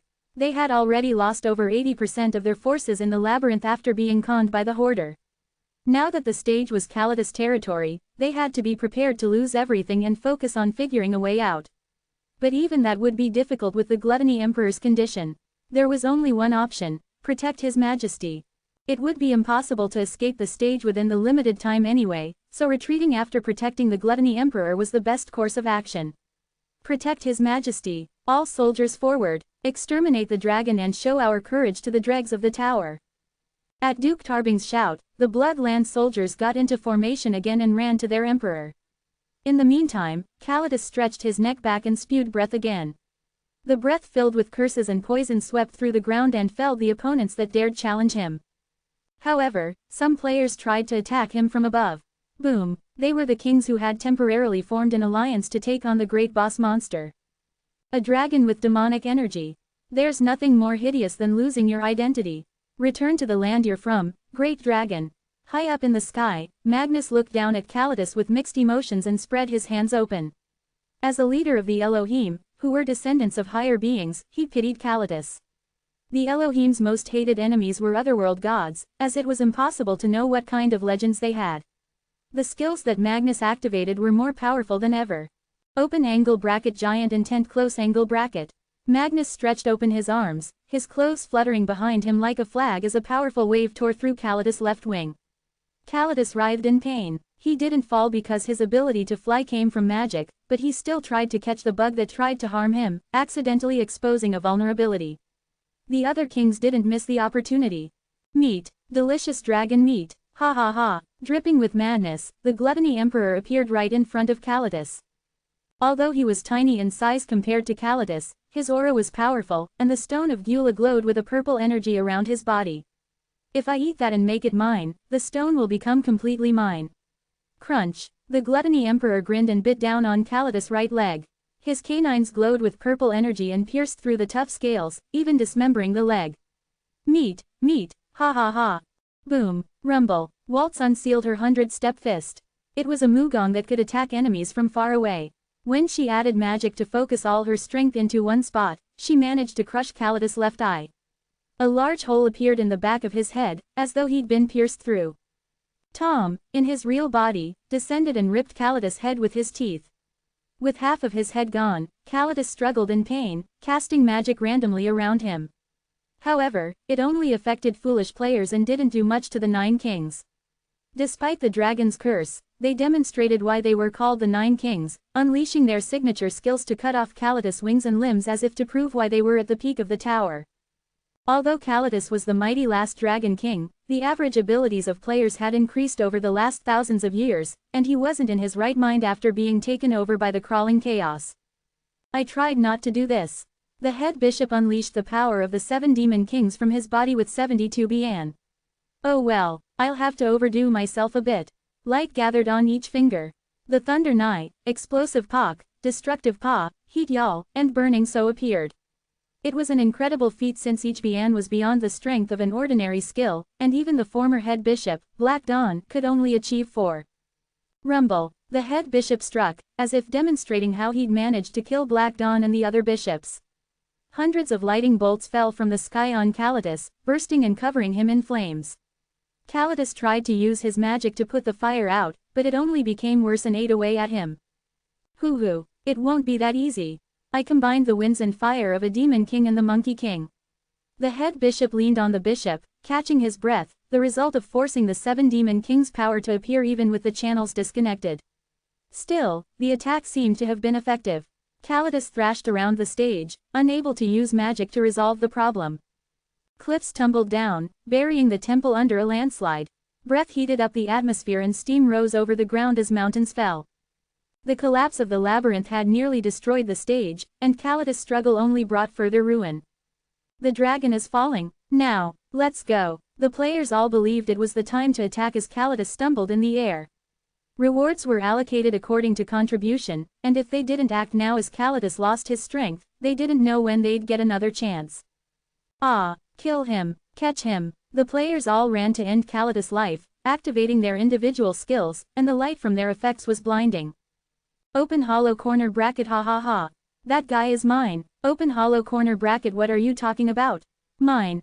Open hollow corner bracket get out of the way. I will take the Dragon King's heart. In the lead were the 3 leaders of Green Dragon, Hyel, Lisu, and Baharatan, who were still injured by their fight with the Gluttony Emperor. However, they rushed forward in hopes of taking the last Dragon King's blood and complete their awakenings as draconic species. In his wyvern form, Lisun flapped his lone wing and dashed forward. Open hollow corner bracket ha ha ha. I'll take. He was cut off in mid-sentence. As soon as he tried to jump in the fire to chew on Calidus' head, another hand suddenly shot up from below and ripped him in two. My meat. Don't touch my meat. The gluttony emperor, who had been eating Kalitas the entire time, growled like a beast. Although his body was covered in horrendous-looking burns, the purple light in his eyes made him look terrifying. Open hollow corner bracket Lisu. Open hollow corner bracket how dare you touch my brother. Hyel and Bharatan cried out as they watched their brother's gruesome death. Although they argued at the drop of a hat, they all saw each other as brothers since they shared the blood of the Summer Queen. They never wanted any one of them to die like that. However, that short moment of inattention brought another death. Kalitas, whom they thought was on the brink of death, raised his head and snatched Hyel. Open hollow corner bracket no. It was the last thing Hyel would say. Crunch. Kalitas chomped on Hyel like gum and swallowed him. Hyel's blood dribbled down his chin. The Dragon King's eyes refocused now that he'd healed a bit. He roared again despite his broken body wrapped in the flames, regaining his vitality. The demonic energy of the corrupted Dragon King, Kalitas has successfully been removed. His hidden holy power is activating. Warning. The second phase is beginning. The atmosphere was plunged in dragon fear. The players running towards the dragon turned pale. The pressure on the stage grew even heavier, as though gravity had increased. 100 players around Kalitas were instantly reduced to scraps of flesh and blood. The scorching winds blew once more, turning the ground over and sweeping the players away. Open hollow corner bracket no way this can't be. Bharatan was flung to the ground, his wings, legs, and tail all dislocated. His frightened eyes were fixed on Kalitas, who was looking in his direction. Bharatan was little more than prey overwhelmed with terror as a predator leagues above him in power stared at him. It was only at this moment that Bharatan realized what he was doing. A lower-class dragon like him was no match for the Dragon King. He had made a mistake. Kalitas bent down to absorb Bharatan's blood as well, his shadow looming over Bharatan. At that moment, the sky brightened as though another sun had appeared, and a massive column of fire fell to the ground. Whoosh! Kalitas stopped biting Bharatan's neck and quickly looked up, flapping his wings to cover his body. However, the fire not only instantly turned Bharatan into ash but changed direction and cut through Kalitas' imperfections. Kalitas' imperfections were a channel that connected him to the crawling chaos. Without it, the holy power which had no owner overloaded, and Kalitas convulsed. On top of that, Vigrid sliced through his body with the folklore of Lancelot killing dragons. Blood poured out of his torn skin, enough to create a lake, only to evaporate from the heat. Kalitas cried out loudly in pain as his existence began to disappear. The players frozen by dragon fear and pressure were speechless from shock. To them, it seemed as though the sun itself had cut through Kalitas. When they saw that the sun was changing directions again and heading for them, it was too late. They didn't even have the chance to shout or activate skills before they were turned to ashes. A tornado of fire swept away their remains before rushing through everything else, as though it wanted to remove all traces of existence from the stage.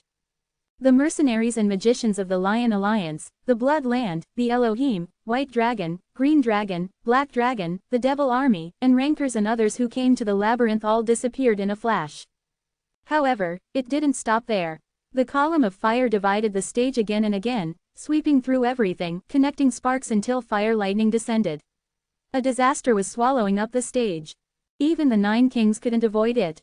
They had used most of their strength from dealing with Kalitas, and with the dragon's curse still in effect, they couldn't escape injury. All of Waltz's nascent soul bodies were destroyed, and Tom's right arm was cut off. The head bishop pitched over after forcefully using the power of 7 demon kings again, and Magnus was at death's door from trying to protect his subordinates. When what seemed like eternity passed and the hellfire had burned out, a deep voice rang out. Domain declaration. Darkness descended. The dragon territory, Bina, has been declared. The sparks lighting up the world suddenly extinguished, and shadows stretched out over the still steaming ground. Spirit Gwai appeared above them. Kikiki. Laughing ghoulishly, they attacked the players still clinging to life. The entire place was filled with delicious souls and they voraciously filled their stomachs. The stage filled with screams of terror. Ack, save me, ack, hoarder, why is the hoarder URK? The players of the Bloodland who still didn't know what was going on and believed Yi and Wu to be their ally suffered even more painfully from his betrayal. Cain, in the midst of this hell, the Gluttony Emperor lifted his head after crawling out from under Kalitas. His burned face, which had been filled with hunger and thirst, was now filled with rage and hate. Why? He seemed to have regained some of his reason and cried out, wanting to know why Cain had done this. He treated Yi and Wu so well, the Gluttony Emperor didn't understand what was going on. They'd made a plan to get rid of their enemies, how could Cain betray them? Why? Yi and Wu looked down from the sky with a cold smile. Let me teach you now. He dove towards the ground with his sky wings spread open. Wave of fire enveloped the Gluttony Emperor once again. Boom! The Gluttony Emperor's hand and Vigrid collided as Yi and Wu descended. Black aura exploded as wave of fire whirled violently around the Gluttony Emperor to tear him apart. Teach me. What can a scumbag like you teach me? The Gluttony Emperor ripped the whirlwind apart and ran towards Yi and Wu, his bulging stomach growing even bigger and shooting forward like a battering ram trying to burst through a door. Yi and Wu wrapped his wings around himself to block the Gluttony Emperor. The impact of their collision made black fire soar up to the sky once more. Hoarder, you're finally showing your face. You dare massacre the precious citizens of our country. You will not be forgiven. Duke Tuantian and Duke Tarbing appeared at each side of the Gluttony Emperor, aiming their attacks at Yi and Wu. They had rushed over after realizing that the Gluttony Emperor was in danger from their connection with the Stone of Gyula. However, their attacks couldn't even get through as Yi and Wu's shadow lengthened, and Shannon and Hanryong blocked their swords. Open corner bracket. Hey, we'll be sad if you forget about us. Open corner bracket. I've wanted to see the sword techniques of the Bloodlands Dukes for a long time. Open corner bracket. You haven't seen them, yet. I thought you used to be a battle maniac. Open corner bracket. They were too difficult to approach before I became famous. Clang. Shannon let out Volcano to push against Duke Tarbing. Every stroke of his sword created a storm of fire that forced the Duke to retreat. Hanryong tossed his 9 swords in the air and began his sword dance. He had already recovered his previous power, and after swallowing the souls of several rankers, his movements were light but full of danger. The Saber God. Open corner bracket. You recognize me? How is a dead martial god from Cheonwado with such riffraff? Open corner bracket. Because I was once riffraff myself. Hanryong began to slash at the shocked Duke Tuantian. Realizing that he was in danger of losing, the Duke also pulled out his swords and returned the attack. As the fight between the subordinates began, the battle between their masters grew fiercer. The hidden true name of Vigrid Durandal is released. Folklore. Cutting in two with one strike of the sword. Once its true name changed, the heavy sword for killing dragons became lighter and split the air. Since Black Aura was a condensed form of wave of fire, it created a greater destructive force when it was released, and Yi and Wu used this to his advantage. Wave of fire exploded with each stroke of his blade, alternating with the 8 extreme swords that slashed and pierced the Gluttony Emperor. The Gluttony Emperor grew more enraged. After ingesting the flesh and blood of Kalitas, he now had better control over the challenging Stone of Gyula, but even with that, he was at a disadvantage.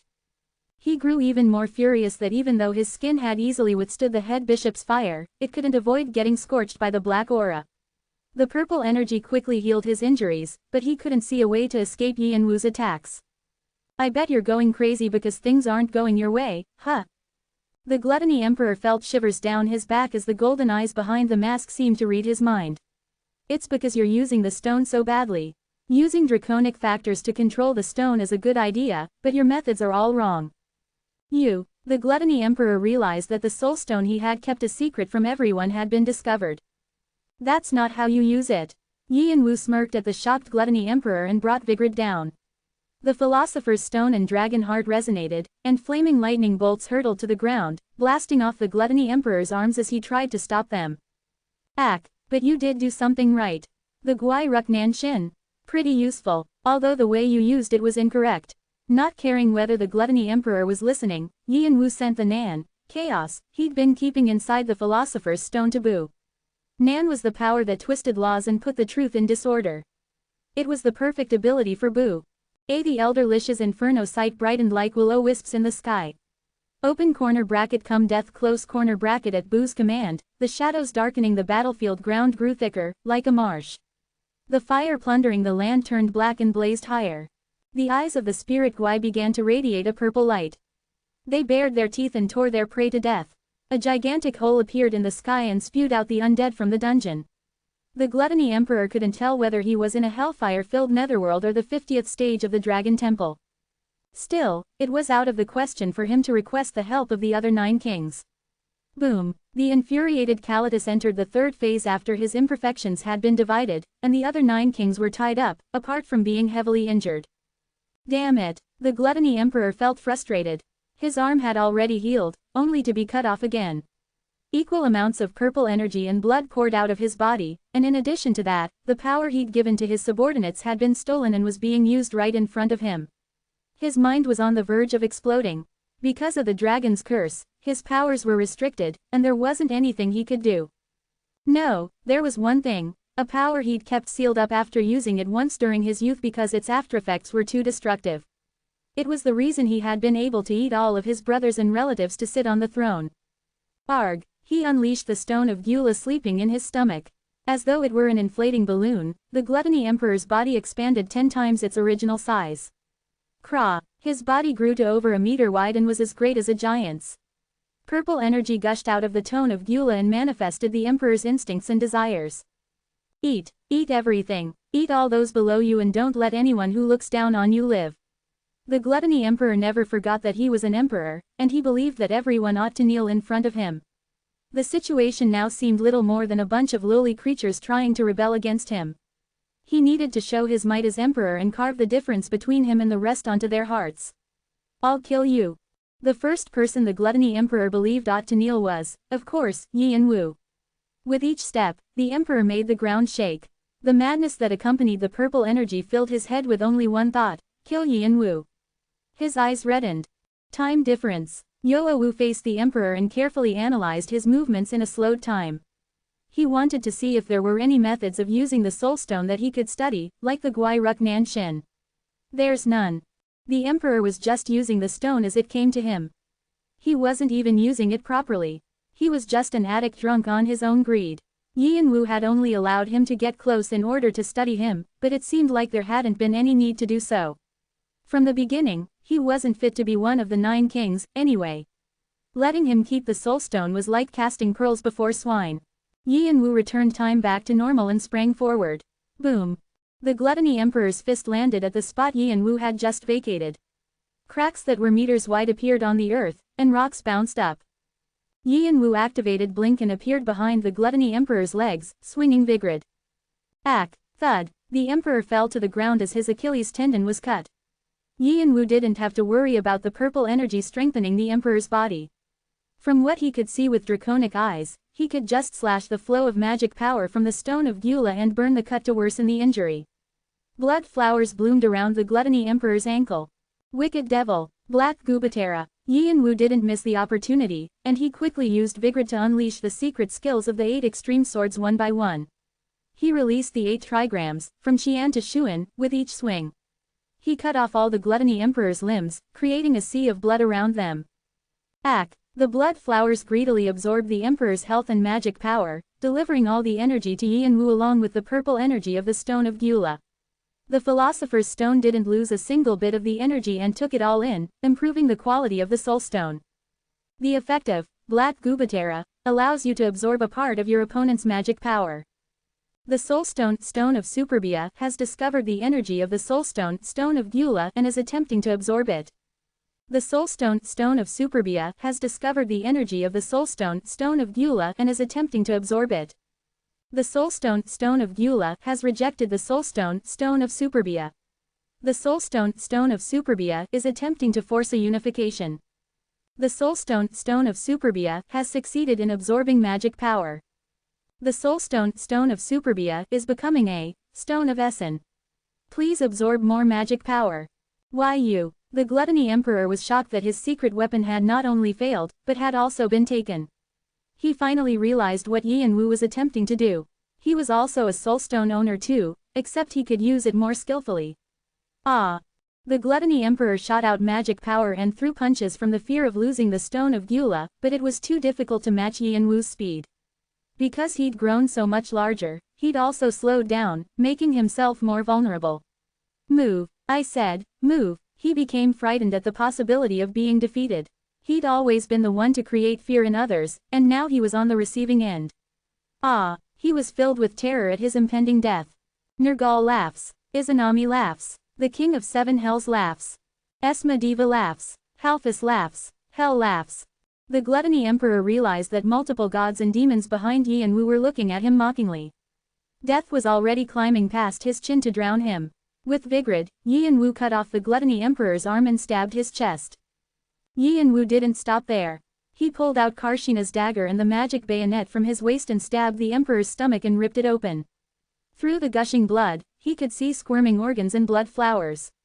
The stone of Gyula nestled among them, glowing with a purple light. The stone of Gyula exuded more magic power, fearing it might be absorbed by the stone of Superbia, but the blood flowers only absorbed the energy and filled the philosopher's stone. Yi and Wu sank his left hand inside the Emperor's stomach without any hesitation. Black bumps opened on his palm, and sharp canines crunched the stone of Gyula. Batory's vampiric sword is absorbing the soul stone, stone of Gyula. It is an artifact that is beyond the range of the skill. The skill has failed to activate. The skill is being attempted again. It has failed. The skill is being attempted again. It has failed. Through the dragon root, the soul stone, stone of Superbia, has automatically connected to the skill. The skill has been attempted again. The attempt has been successful. Energy drain is starting. The stone of Gyula couldn't resist the greedy stone of Superbia, which began to chew it up. The Gluttony Emperor's body began to split apart as his soul and stone were taken, twisting at strange angles as blood flowers grew on his face. "Save me," he shouted desperately in fear. Yi and Wu moved close to his face and smiled coldly. "You said that you'd give me anything I wanted after we finished searching for the labyrinth, right? Your life should be sufficient. Just why are you doing this to me? I was good to you. Don't worry, you'll find out soon enough."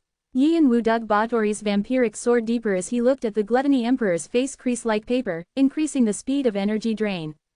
And no, the Gluttony Emperor's words vanished into the air. Batory's vampiric sword has successfully absorbed the soul stone, stone of Gyula. Final result, 89.2%.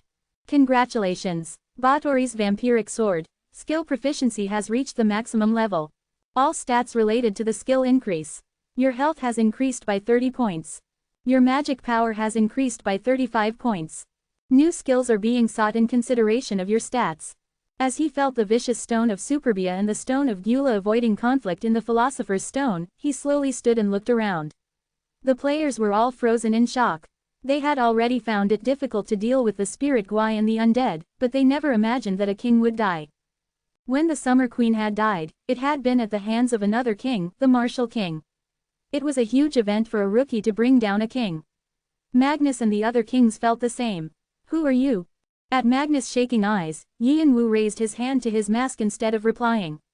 Clack. Magnus and the other players seemed even more appalled at the face that Yi and Wu revealed. It was a familiar face that they'd believed was long dead. "I'm sure you know who I am, right?" The dead player had shining silver armor and pure white wings, while the hoarder had a black coat with black wings. They were total opposites, and the black fire around Yi and Wu seemed even more ominous and menacing. At that moment, Yi and Wu took on his brother's identity and smiled, baring his teeth. "I'll take you down to hell, just like you did to me." It was a declaration of war, the first time in Jungwoo's and Arthia's names. Many in the tower were curious about the face behind the hoarder's mask. Some said he wore a mask to hide a scarred face, others believed that he was hiding his identity because he was a member of a species that was hard to find in the tower. There were various guesses, but most of the tower believed he covered his face because he was at odds with some people. None of the players who entered the tower had lived normal lives, and so a lot of people wore hoods or masks to hide their faces like the hoarder. Only those who were part of a large clan that placed importance on being a part of a group revealed their hidden identities, and since most players in the tower were individualistic, they didn't pry into other players' identities. However, many were stunned when they saw the hoarder without his mask. It was a face that everyone knew, and knew to be dead. The long silence was broken by a scream. Heaven Wing. How is Heaven Wing? He's not dead. Run. Confusion spread like a disease among the players. Run. As someone shouted, only one thought filled the panicked players' heads: they needed to escape somehow. Protect the dictator. We must take the dictator to safety. Escort master. Stop him. Unaffiliated rankers began to run away without looking back, and players of large clans dashed forward to try to stop Yi and Wu and create a blockade of people to prevent him from moving forward. Since he was the resurrected Heaven Wing, it was obvious who his targets were. Swish. As if responding to their thoughts, Yi and Wu flapped his wings once more and rushed towards them. Boom. Magic and skills exploded in the sky, aiming for Yi and Wu. Move. However, he just swung Vigrid in annoyance. The hidden true name of Vigrid Durandal is released. Folklore. Cutting in two with one strike of the sword. Yi and Wu sent black aura into the blade and brandished it around him. The black aura exploded, eliminating the magic and skills in the air, as he pushed his way through the fire and reached the players. Ack, ack. As Yi and Wu passed, players grabbed their chests or fell to the ground with pale faces, mouths frothing. The power of death that rose from the wide shadow on the ground trapped them. Yi and Wu headed for the place nearest to him, where the Elohim and Magnus were. Ack, block. The players protecting Magnus were flung aside by black fire, and the 7-member squad took their positions, raising their swords. Their dictator, Magnus, was disconnected from his channels and had used a significant amount of his strength to fight Kalitus. It was too dangerous for him to fight Yi and Wu in his condition. Caching. They had already suffered many losses, including Urosh, their leader, but as a group of high rankers, they were a powerful force even within the Elohim. Although Vigrid had spilled the blood of players as though they were pigs and cows at a slaughterhouse, it was blocked for the first time. I blocked. Grisha was happy for a brief moment as he blocked the sword, thinking Yi and Wu could now be stopped. Puke. Suddenly a blade came from somewhere and cut his head off. The blade began to attack the others as well. Rebecca had joined the battle. The remaining members of the 7-member squad were caught up dealing with Rebecca as Yi and Wu faced Magnus. No words were necessary. All Yi and Wu needed to do was kill him. Flutter. Click. The pieces of the Ruyi Bang whirled out of Yi and Wu's chest and formed a shaft that connected to Vigrid. 8 extreme swords, secret skill connection. Heaven bracket, lightning strike. When the Ruyi Bang and Vigrid moved, thunder boomed and sharp winds with black lightning cut Magnus' arms and legs. Magnus pushed his hands forward with Giant's pendulum, creating a tremendous pressure. Vigrid's momentum paused, and Magnus shot consecutive gusts of wind, as if he wasn't done yet. Yi and Wu used his black aura to move them aside and activated Blink to arrive behind Magnus. However, Magnus turned around as though he'd been expecting it and stretched his palms forward again. Boom! An unbelievable explosion burst out as they collided with the sword. Lightning flashed out, and a deep crater formed in the ground. Long time no see, Heaven Wing. Have you been well, Magnus? Eyelids twitched as he looked at Yi and Wu. He was still looking to see if the one in front of him was really the Heaven Wing he knew. Heaven Wing and Yi and Wu were so different that he doubted they were the same person. Their attitude, quality, skill, powers unlike Heaven Wing, who always shone with justice, nearly everything Yi and Wu had was related to death and darkness. Do you think I've been well? Yi and Wu smiled sardonically. Magnus pushed Vigrid back with the strength of giants and somehow managed to smile generously. I heard you've been through a lot. But we shouldn't be fighting like this. Shut up. Yi and Wu pushed Vigrid and flung Magnus back, as if he had no intention of listening to what he had to say. It was obvious that he would say it had been a misunderstanding, and that the Elohim never had any intention of hurting him. It just ended up that way. Magnus was skilled at wrapping himself up in the appearance of justice, and his brother had fallen for it at the beginning. He realized too late that Magnus didn't even think of him as human. Magnus was a moral and honest person. He was so upright that even though he was the first to have absolute authority within a balanced system of power like Elohim, he didn't ask for more and retired when it was time. However, that righteousness only applied to those with divine blood like him. In Magnus' eyes, aside from the Elohim, draconic species, and one-horned tribe, everyone else was uncivilized and had to be ruled. He considered Jung-Woo as a lucky guy who happened to inherit the power of the dragons. He thought Jung-Woo didn't know his place, which was why he'd betrayed Jung-Woo and tried to steal his power. While he'd never fought Jung-Woo directly, it didn't change the fact that he'd been behind the betrayal. All that aside, it's unpardonable that he tried to take Sesha. From the moment he discovered that the Elohim were planning a ridiculous attempt to restore the draconic species and tried to lay their hands on Sesha, Yi and Wu planned on getting rid of them. That included Magnus, who was behind all their schemes. At the moment, the channels that protected Magnus were all shut, and it was time to deal with him while he was vulnerable. Otherwise, he would find a way to return in the future and get in Yi and Wu's way. The remaining time left to Sky Wings is 27 seconds. Most likely because he'd overused his powers at the beginning, Yi and Wu didn't have as much time as he normally did, and he was using a lot of magic power to maintain Bina. He had less than 30 seconds left. That's enough. Yi and Wu burned his powers even more fiercely and pushed Magnus back. Kook. Magnus was forced to watch his skills and magic being crushed by Yi and Wu's overwhelming strength. Giant's pendulum and giant intent weren't enough to stop the power of demonic divine draconic body. There was a slight pause after Vigrid reached Magnus' neck. The familiar, Death Noble, Shannon, has successfully eliminated the player, Tarbing. Monster, has been successfully absorbed. The familiar, Death Noble, Hanryong, has successfully eliminated the player, Tuan Tien.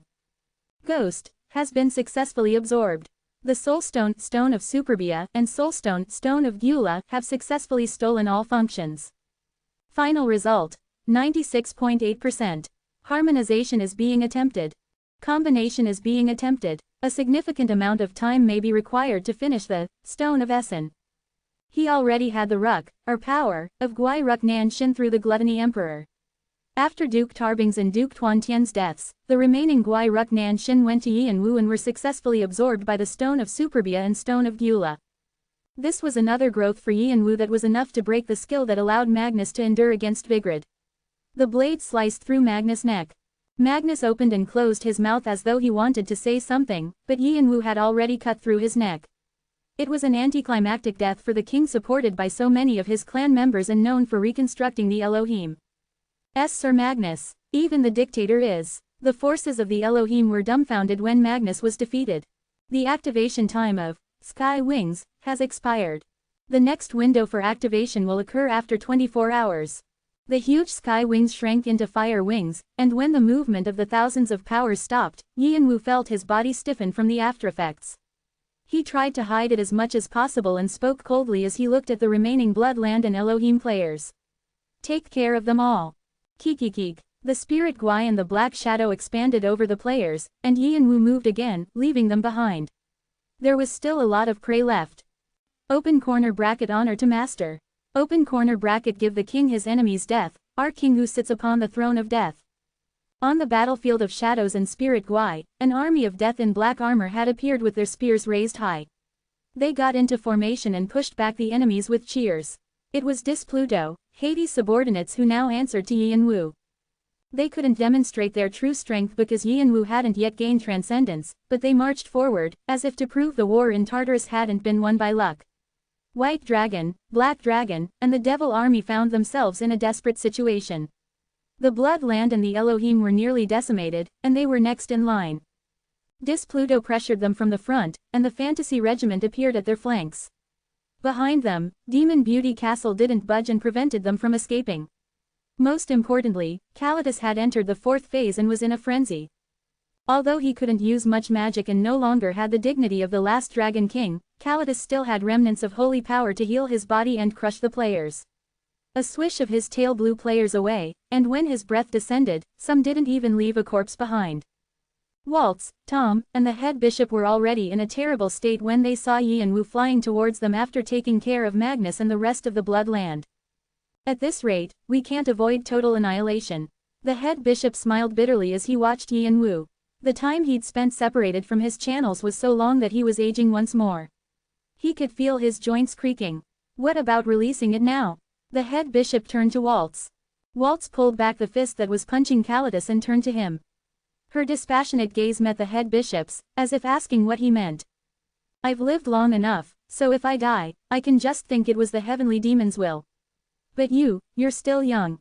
You have more days ahead of you than those you've already lived. Are you going to give up your life here? Waltz looked at the head bishop wordlessly. And really, I can't take my life lightly either because of the believers who are still alive. I have a proposal. Waltz's mouth opened for the first time. What is it? Block that troublemaker for a short while. The head bishop nodded at Yi and Wu. This geezer has a couple of tricks up his sleeve. I'll make it so we can leave this frustrating stage. Give me some time to focus. This place is his territory. We're trapped in it, so it won't be easy. Stop acting. Do you think I don't know you've already overcome the curse, and have a few more tricks up your sleeve? If you had stepped up, the Emperor and the Dictator wouldn't have disappeared like that. Waltz didn't say anything. You were probably thinking of weeding out the competition. But this is enough. No more. Waltz retreated. What do I have to do? Like I said, buy me some time. Tisk. Sly geezer. Waltz clucked her tongue at how easily the head bishop read her thoughts and stepped forward. Just as Yianwu had tried to get rid of them during the confusion, Waltz was waiting to attack Yianwu when he was powerless since he was her mother's enemy and someone she had to kill. But now, it seemed she couldn't wait any longer. I can't last that long, either. My broken nascent soul bodies took a toll on me. Stop exaggerating. I only need a moment. Waltz released her fists and stepped forward. Yianwu had awakened his dragon body, but she also had something equal, and even greater than his. Domain declaration. A blue wind spread around Waltz and began to push back the shadow territory. Crunch. Waltz's calm eyes grew frightening, and dragon scales began to grow all over her torso. Wings shot out of her shoulders, and when her tail thumped on the ground it was as though an earthquake had shaken the ground. Waltz's dragon human body was one step above Yianwu's since she was at the 6th step of the awakening. She could already send her mind to affect the natural laws, an ability called the Heart Sword by the One-Horned Tribe, and different types of magic passed down by the Summer Queen activated over her. Multiple buffs amplified her aura, and a storm of chi rose from her in a blue wave to meet the black shadow around Yianwu. The atmosphere grew tense as neither blue wave nor black shadow seemed ready to back down. Then, a new pressure poured from the sky to bear down on Yianwu's shoulders. An intense pressure is restricting your body. You have been afflicted with stun. Your trait, cold-blooded, has helped you maintain composure. The status, stun, has been removed. As always, Yianwu's cold-blooded trait overcame stun, but when he paused, Waltz took a step forward and suddenly appeared behind him, aiming for his neck, using blink with martial arts. This martial art was familiar to Yianwu as well. It was from the One-Horned Tribe and called the 72-Wave Sword. It was a sword technique, but Waltz was adept enough to use her hand liquor a blade covered in aura. Clang. Calculating the distance between them, Yianwu turned halfway and pulled the magic bayonet out instead of Vigrid. He deflected Waltz's hand, as strong as expected. It was only a single strike, but Yianwu had to acknowledge that Waltz was strong, as expected of the player who had managed to hold her own against the head elder of the One-Horned Tribe. She lived up to the name of the Summer Queen's descendant. I want to get through her somehow, but Yianwu quickly scanned the players behind her.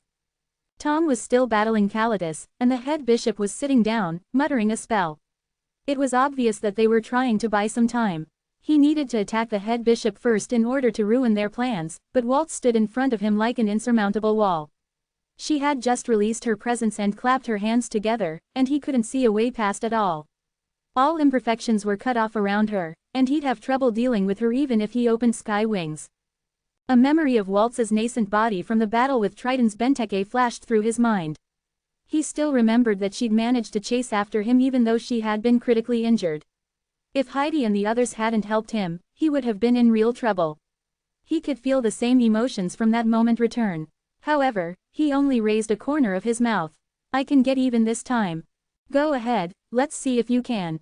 Waltz said impassively to Yianwu. You'll probably die first. There were no limitations to her movement, as though she weren't bound by the dragon's curse at all.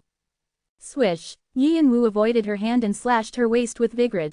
Although Waltz was at a higher level than he was and he couldn't activate his sky wings, she was also at a disadvantage because of the injuries she'd sustained from battling Kalitas.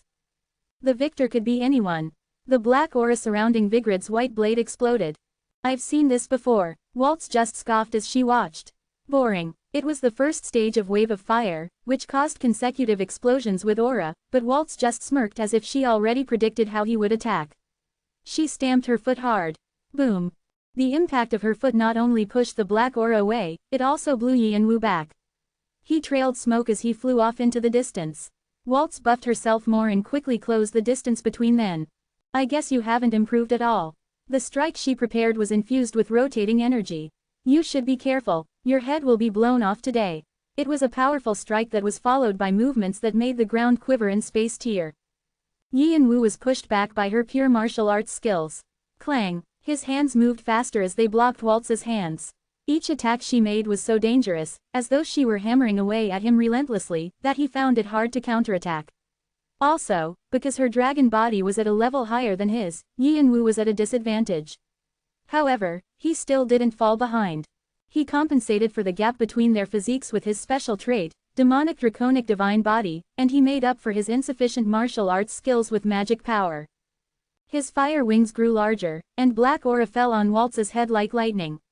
She raised her hand and the energy around her took the form of a dragon with Bodhi Jade Dragon Human. As though it were a dragon were twisting to ascend to the sky, it clashed into his aura. Boom! The broken pieces of aura ripped through the air and floated up on the wind before turning into floral shapes. Open angle bracket falling plum petals close angle bracket. As she watched the falling plum petals, Waltz danced the martial art she created through enlightenment. The red petals floating through the air were a beautiful sight, but anyone who discovered it was actually a form of condensed aura would turn cold. The petals whirled around Waltz, and there was another burst of thunder feet and rotating energy. As she released her 100-step fist, the dancing petals spread out and shot towards Yi and Wu. Boom!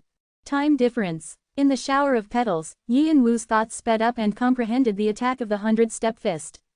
Shoulder well. Then, he guessed the locations of the flowers that surrounded him. Highest Spring, Little Sea, Heart Gate, Leaking Valley, they were all important meridians of the body. It meant Waltz was well versed in the internal cultivation system as well. After quickly deciding how to cut their flow, he raised Vigrid. The particles of black aura dispersed through the air. Thousands of sharp winds sliced through the flowers, and Vigrid slid through the attack of 100-step fist into Waltz's stomach. Everything happened quickly, and those watching the fight were so dazzled by the beautiful sight that they forgot for a moment what the stakes were. However, the result was a gruesome reminder. The flowers and winds exploded, sweeping the ground with fire once again. Just as Vigrid was about to penetrate Waltz's heart, she quickly turned around, and Vigrid passed through her armpit. She clamped down on it with her arm. Crunch. Although Yi and Wu tried to pull Vigrid out, it didn't budge. That was how powerful Waltz was. Vigrid began to produce a cracking sound. Waltz's body was like a fortress after all the external cultivation that had hardened her body into iron combined with the dragon scales and defensive magic. She managed to crush Vigrid into pieces which spread between them, and then, curving her fingers, she clawed Yi and Wu's torso. Open angle bracket black tiger claw close angle bracket. The martial art that called to mind a tiger tearing its prey apart with its claws was so intense, it seemed to split the world. The torn petals gathered again and turned into 5 claws, ripping the black coat that had protected Yi and Wu so well. They tore through his dragon scales and as blood spurted out, the wound revealed his internal organs. I'm going to kill you. Waltz pushed her dragon heart further and struck the last blow. The petals scattered then condensed at the end of her attack. Yi and Wu quickly flapped his fire wings and tried to activate Blink. That's useless. Before he could do anything, Waltz's dispelling magic activated and he failed to escape. I told you I'm going to kill you here. Boom. Rotating energy exploded from Waltz's fist again along with condensed energy. The 100-step fist was a technique meant for long-range attacks, and so the closer it was, the greater its power. A hole the size of a head appeared in Yi and Wu's chest. However, as though she weren't finished, Waltz closed the distance between them and grabbed Yi and Wu's neck. Oriboni. Startled, Adora tried to run over, but Waltz was faster. Yi and Wu's reflection loomed in her blazing eyes. It was time to resolve her mother's grudge. Die. Crunch. She tightened her fist and twisted Yi and Wu's neck. It was an anticlimactic end for the player who had just killed 2 kings, the Gluttony Emperor and Dictator Magnus. Waltz was overjoyed that she'd finally avenged her mother. It was the moment she had longed for. For the first time, her furious eyes were full of happiness, at least until she heard a ticking sound. Tick-tock. Precognition. The quiet ticking of the clock seemed to echo in Waltz's head. Yi and Wu's corpse disappeared from her hands, and everything grew blurry, as though it were a dream. With her dragon's mind, she immediately realized what had happened. She had only seen a possibility that had almost occurred but didn't. The person who had caused this illusion appeared at her blind spot with his right wing unfurled. Sky Wings, Wing of Fight. He could only open Sky Wings after a rest period of 24 hours because of the Wing of Death, but there was no prohibition like that for the Wing of Fight. It was still incomplete, and Yi and Wu's future accomplishments had yet to be recorded by it. He'd paused his left wing's recovery and focused on his right one successfully. With precognition, he could now see 15 seconds into the future. He couldn't evade everything that he saw, and so his coat and flesh was still ripped open. However, he had accomplished an incredible feat. He attacked Waltz's weakness, her neck. The hidden true name of Vigrid Arondite is released. Folklore. Decapitation of dragons. Blood spurted out as Vigrid split the dragon scales on Waltz's neck. Didn't the sword go in deeply enough? Yi and Wu clucked his tongue as he sensed how far the blade had gone. He could see blood flowers blooming through the split dragon scales, but he couldn't press the blade any farther. How dare you? Waltz was furious that she could have been in real danger. Her eyes reddened. Boom! She released the 100-step fist once more so closely that Yi and-woo couldn't block her in time and could only protect his body by wrapping the wing of fight around himself. He was blown back, his wing crushed. By the time he regained his balance and was looking for an opportunity to attack, Waltz had already stretched her head back with her cheeks puffed up. Dragon breath. He realized what Waltz was about to do, and he brandished Vigrid through the imperfections he saw with his draconic divine eyes. Swoosh! Waltz spewed her breath. Since the Summer Queen was a red dragon, which possessed fire and volcanic properties, her breath contained an intense heat that turned the entire world a glowing red. As though a volcano had erupted through the ground, the earth itself turned to lava. Just then, Vigrid radiated with light. It was a wave of fire in a condensed breath form. Yi and Woo's Philosopher's Stone and Dragon Heart shook to raise the destructive power to a point it had never reached before. Rumble. When the two breaths collided at full power, the ground itself sank from the extreme heat. The two fires swirled up to the sky like a tornado, and when it disappeared, it left behind scorched earth and a river of lava. Steam floated up, making it hard to see. However, Yi and Woo and Waltz were both instinctively aware that the attack hadn't been enough to defeat each other. They prepared new breaths for another clash. Just then, Tom appeared behind Waltz. Open hollow corner bracket eldest sister, it's dangerous to look away from the battle at this time. Waltz had thought that Tom was busy with Kalitus, so she was caught off guard. Crunch. Her face twisted as he ripped her left wing off. How dare you?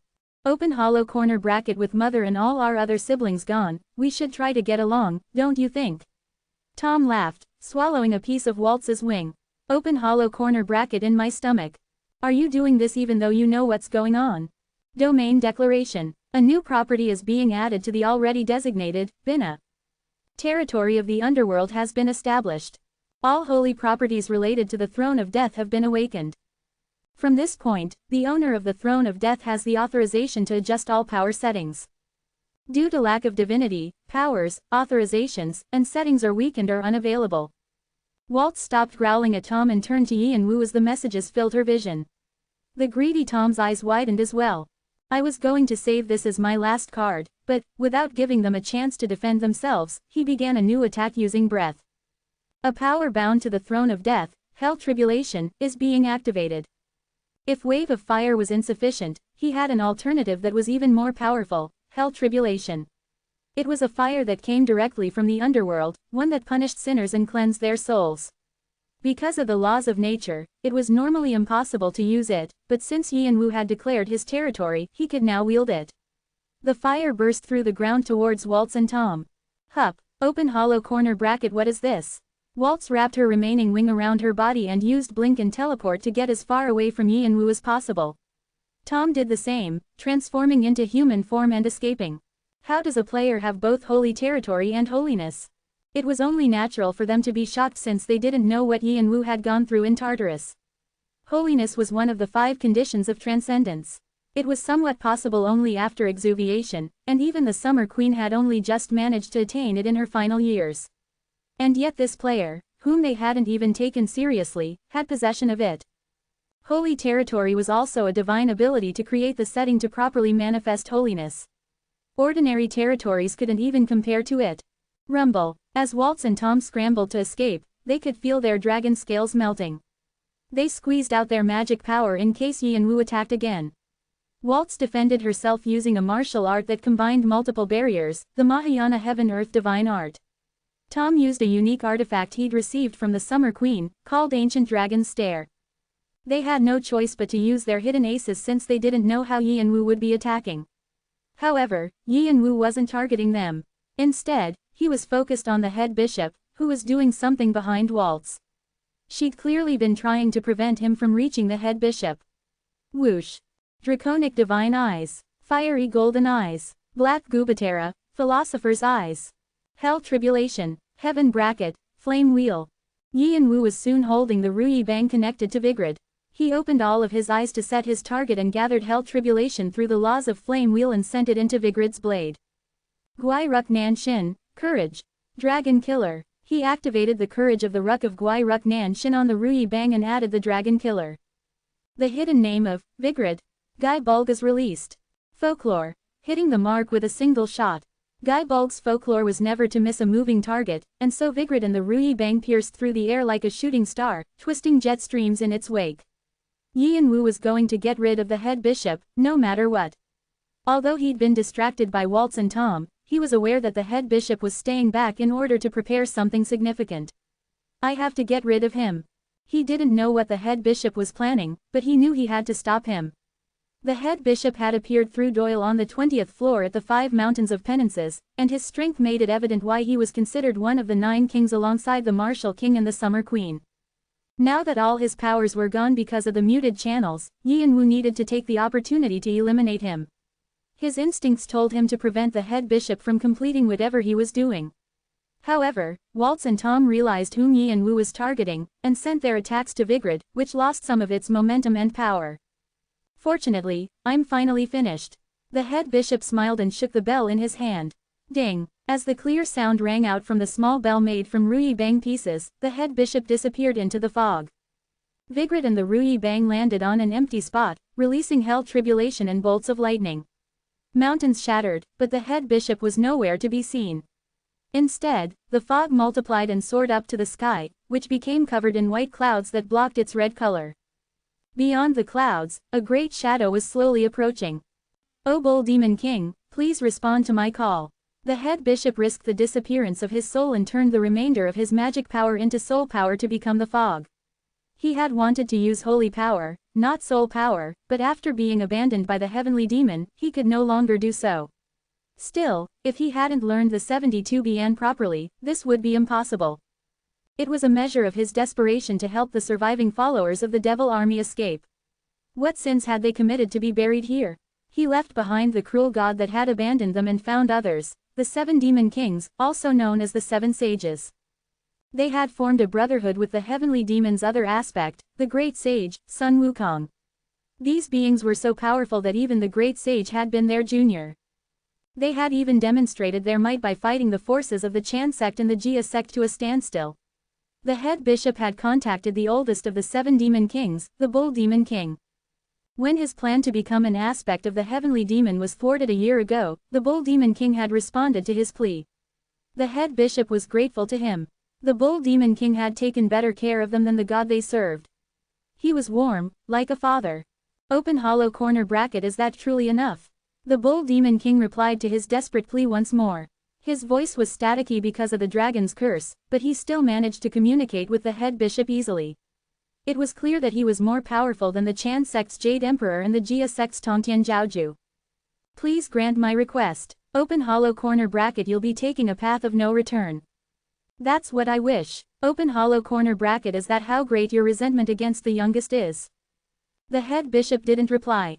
Open hollow corner bracket. If you still wish it, then I shall grant your request, you pitiful child. The rueful voice began to fade. I'll send something through one of my younger brothers.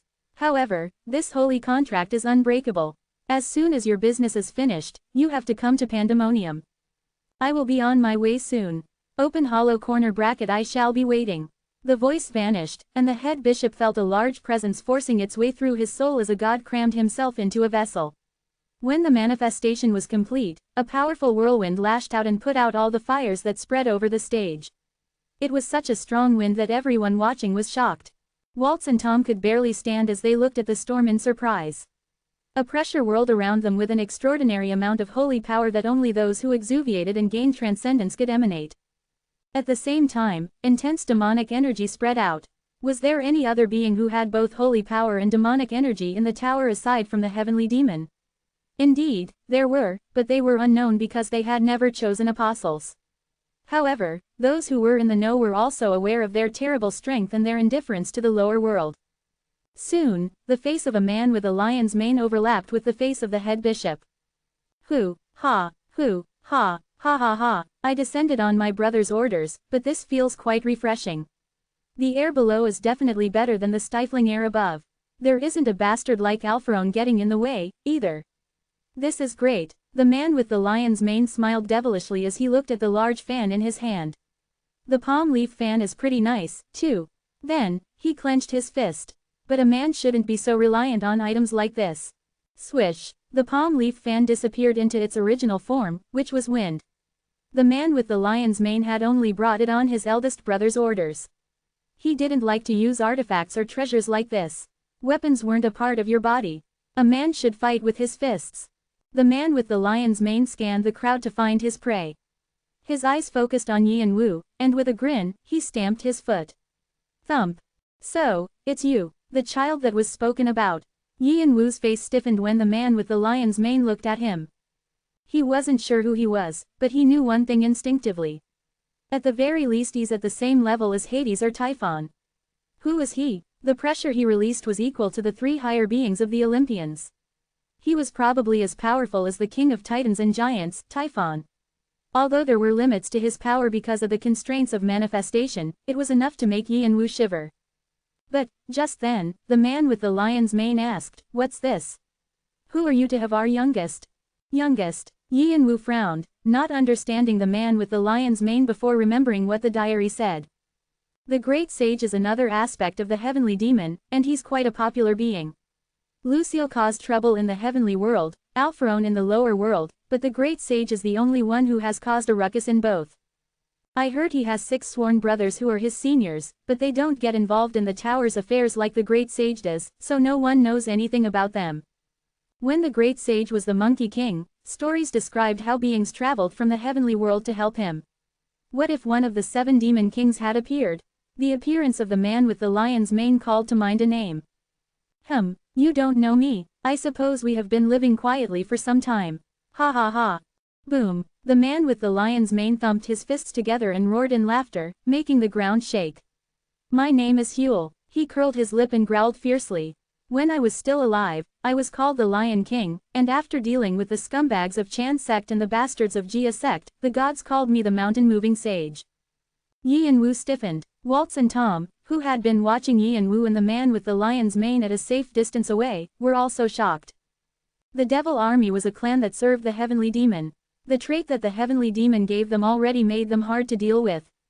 If they also served other demon kings, that made them truly formidable competition. However, the Lion King, who descended into the head bishop's body, didn't seem to care about the politics of the lower world and asked Yin Wu, "I'll ask again. Who are you to have our youngest?" Well, looks like it's only a part of him. But still, I don't like it. He was talking about the exuvie of the Monkey King that Yin Wu had absorbed at the 5 mountains of penances. Yin Wu pondered whether he should explain. Whatever, it doesn't matter. The Lion King spoke before Yin Wu could answer and grinned, baring his teeth. I'm not actually curious about that stuff. I'm just trying to find a good reason for your death. Ha ha ha. Yin Wu gritted his teeth at the spirit and pressure the Lion King emanated. The wing of fight wouldn't be enough to deal with someone like him. The King of 7 Hells glowers at the Lion King. Nergal bares his teeth. Sitagarba smiles ferociously. Osiris is with you. Hell is with you. All gods of death support your will. All demons of death prepare to descend. Looks like a lot of fun things are following you. He. Seems like it was worth it to beg my eldest brother to send me. The Lion King smiled even more widely as he looked at the gods and demons of death observing them. It seemed like he wanted Yin Wu to summon them. The Lion King was famous for being the most violent of the 7 brothers, and he was known to enjoy fights. It had been a while since he'd descended into the lower world, and it appeared that he wanted to cause some trouble before returning. Yin Wu gritted his teeth and prepared for manifestation. With the holiness of the throne of death, he judged he wouldn't suffer as badly from the penalty as before. The Lion King began running towards Yin Wu, only to pause. Fuck, all right, okay, I'll do it, I will.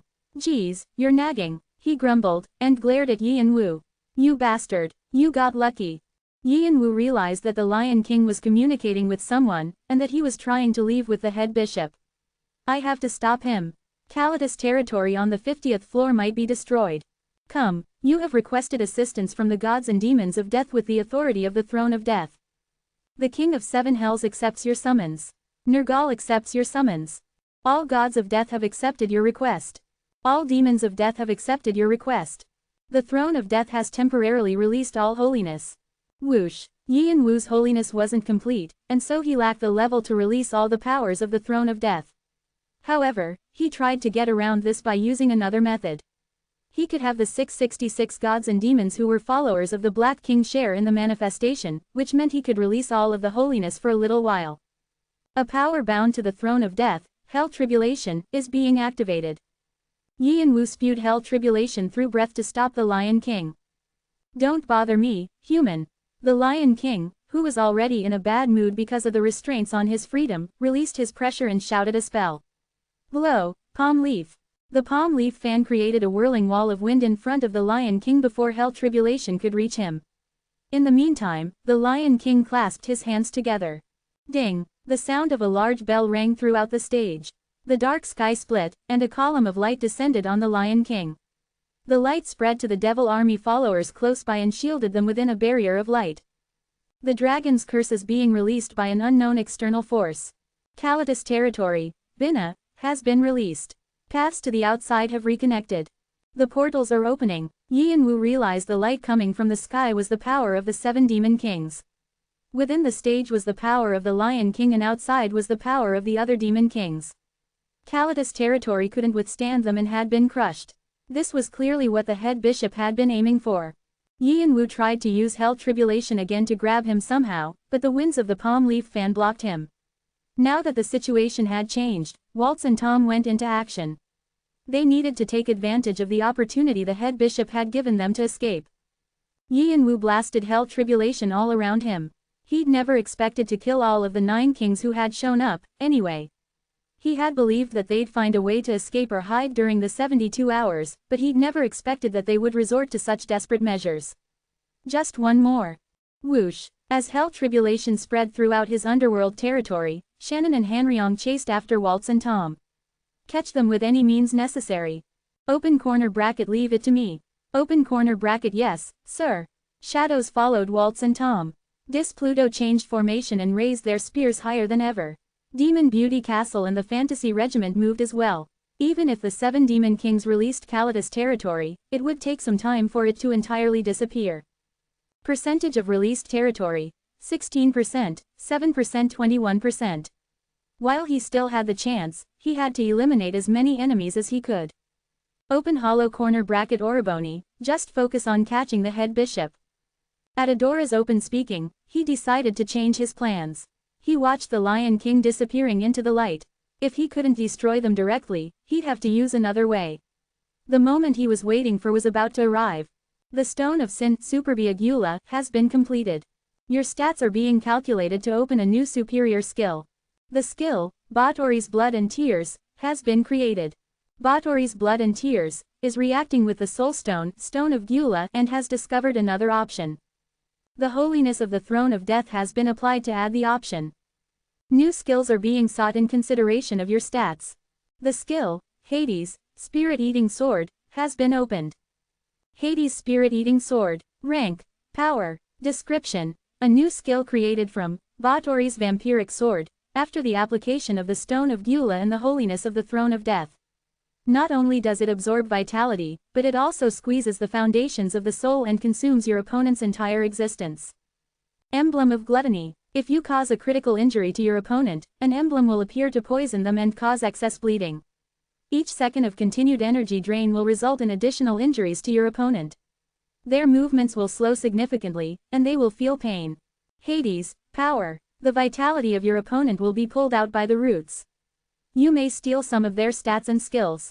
The energy taken from their soul will be given to the underworld territory to increase the power of the curse. ***, this is a unique skill. No other skill like this exists in the tower. If it is successfully passed on to another player, it will lose its uniqueness. Instead, additional options will be provided. This skill is bound to the Throne of Death. The greater the holiness, the greater the power, and it can be connected to other powers. The appearance of the bumps on Yi and Wu's left hand didn't seem that much different, but Yi and Wu could feel the change. The sharp teeth within the black bumps were uncontrollable and savage now. The gluttony of the Sin of Stone was using Hades, Spirit-Eating Sword to express its anger.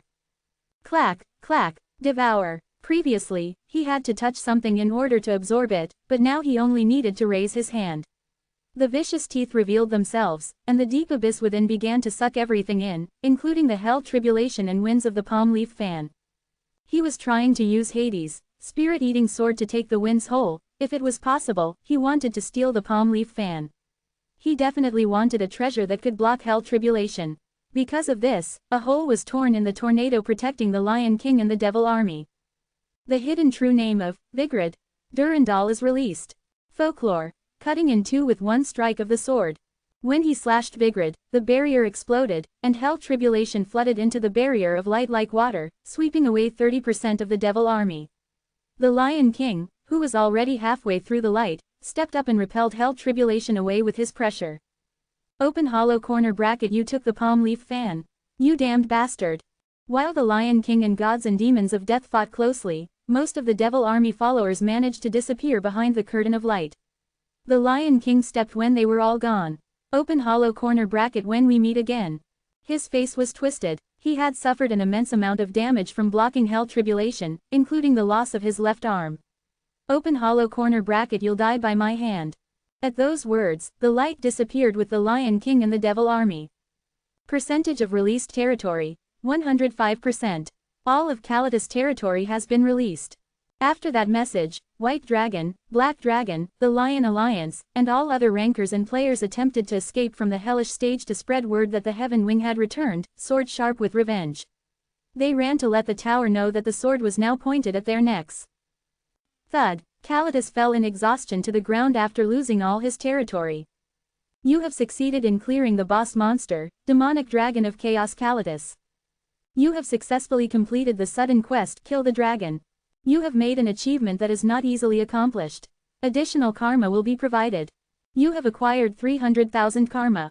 You have acquired 500,000 additional karma. You have been rewarded. All trials have been completed. You have set a great record. Will you register your name in the Hall of Fame? You have refused to register your name.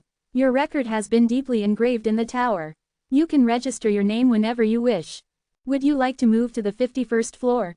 Putting the messages in Kalitas' body, which was already beginning to rot, behind him, Yian-Wu looked at Tom's decapitated head with dry eyes. Tom's face was twisted, as though he'd struggled until the end. With this, Waltz was the only one of the Summer Queen's 9 children still alive. Next to Tom's head was the man who chased after Tom and killed him with Shannon and Hanryong's help. It was a face familiar to Yian-Wu. He smiled faintly and extended a bloodied hand. Long time no see, Jung-Woo.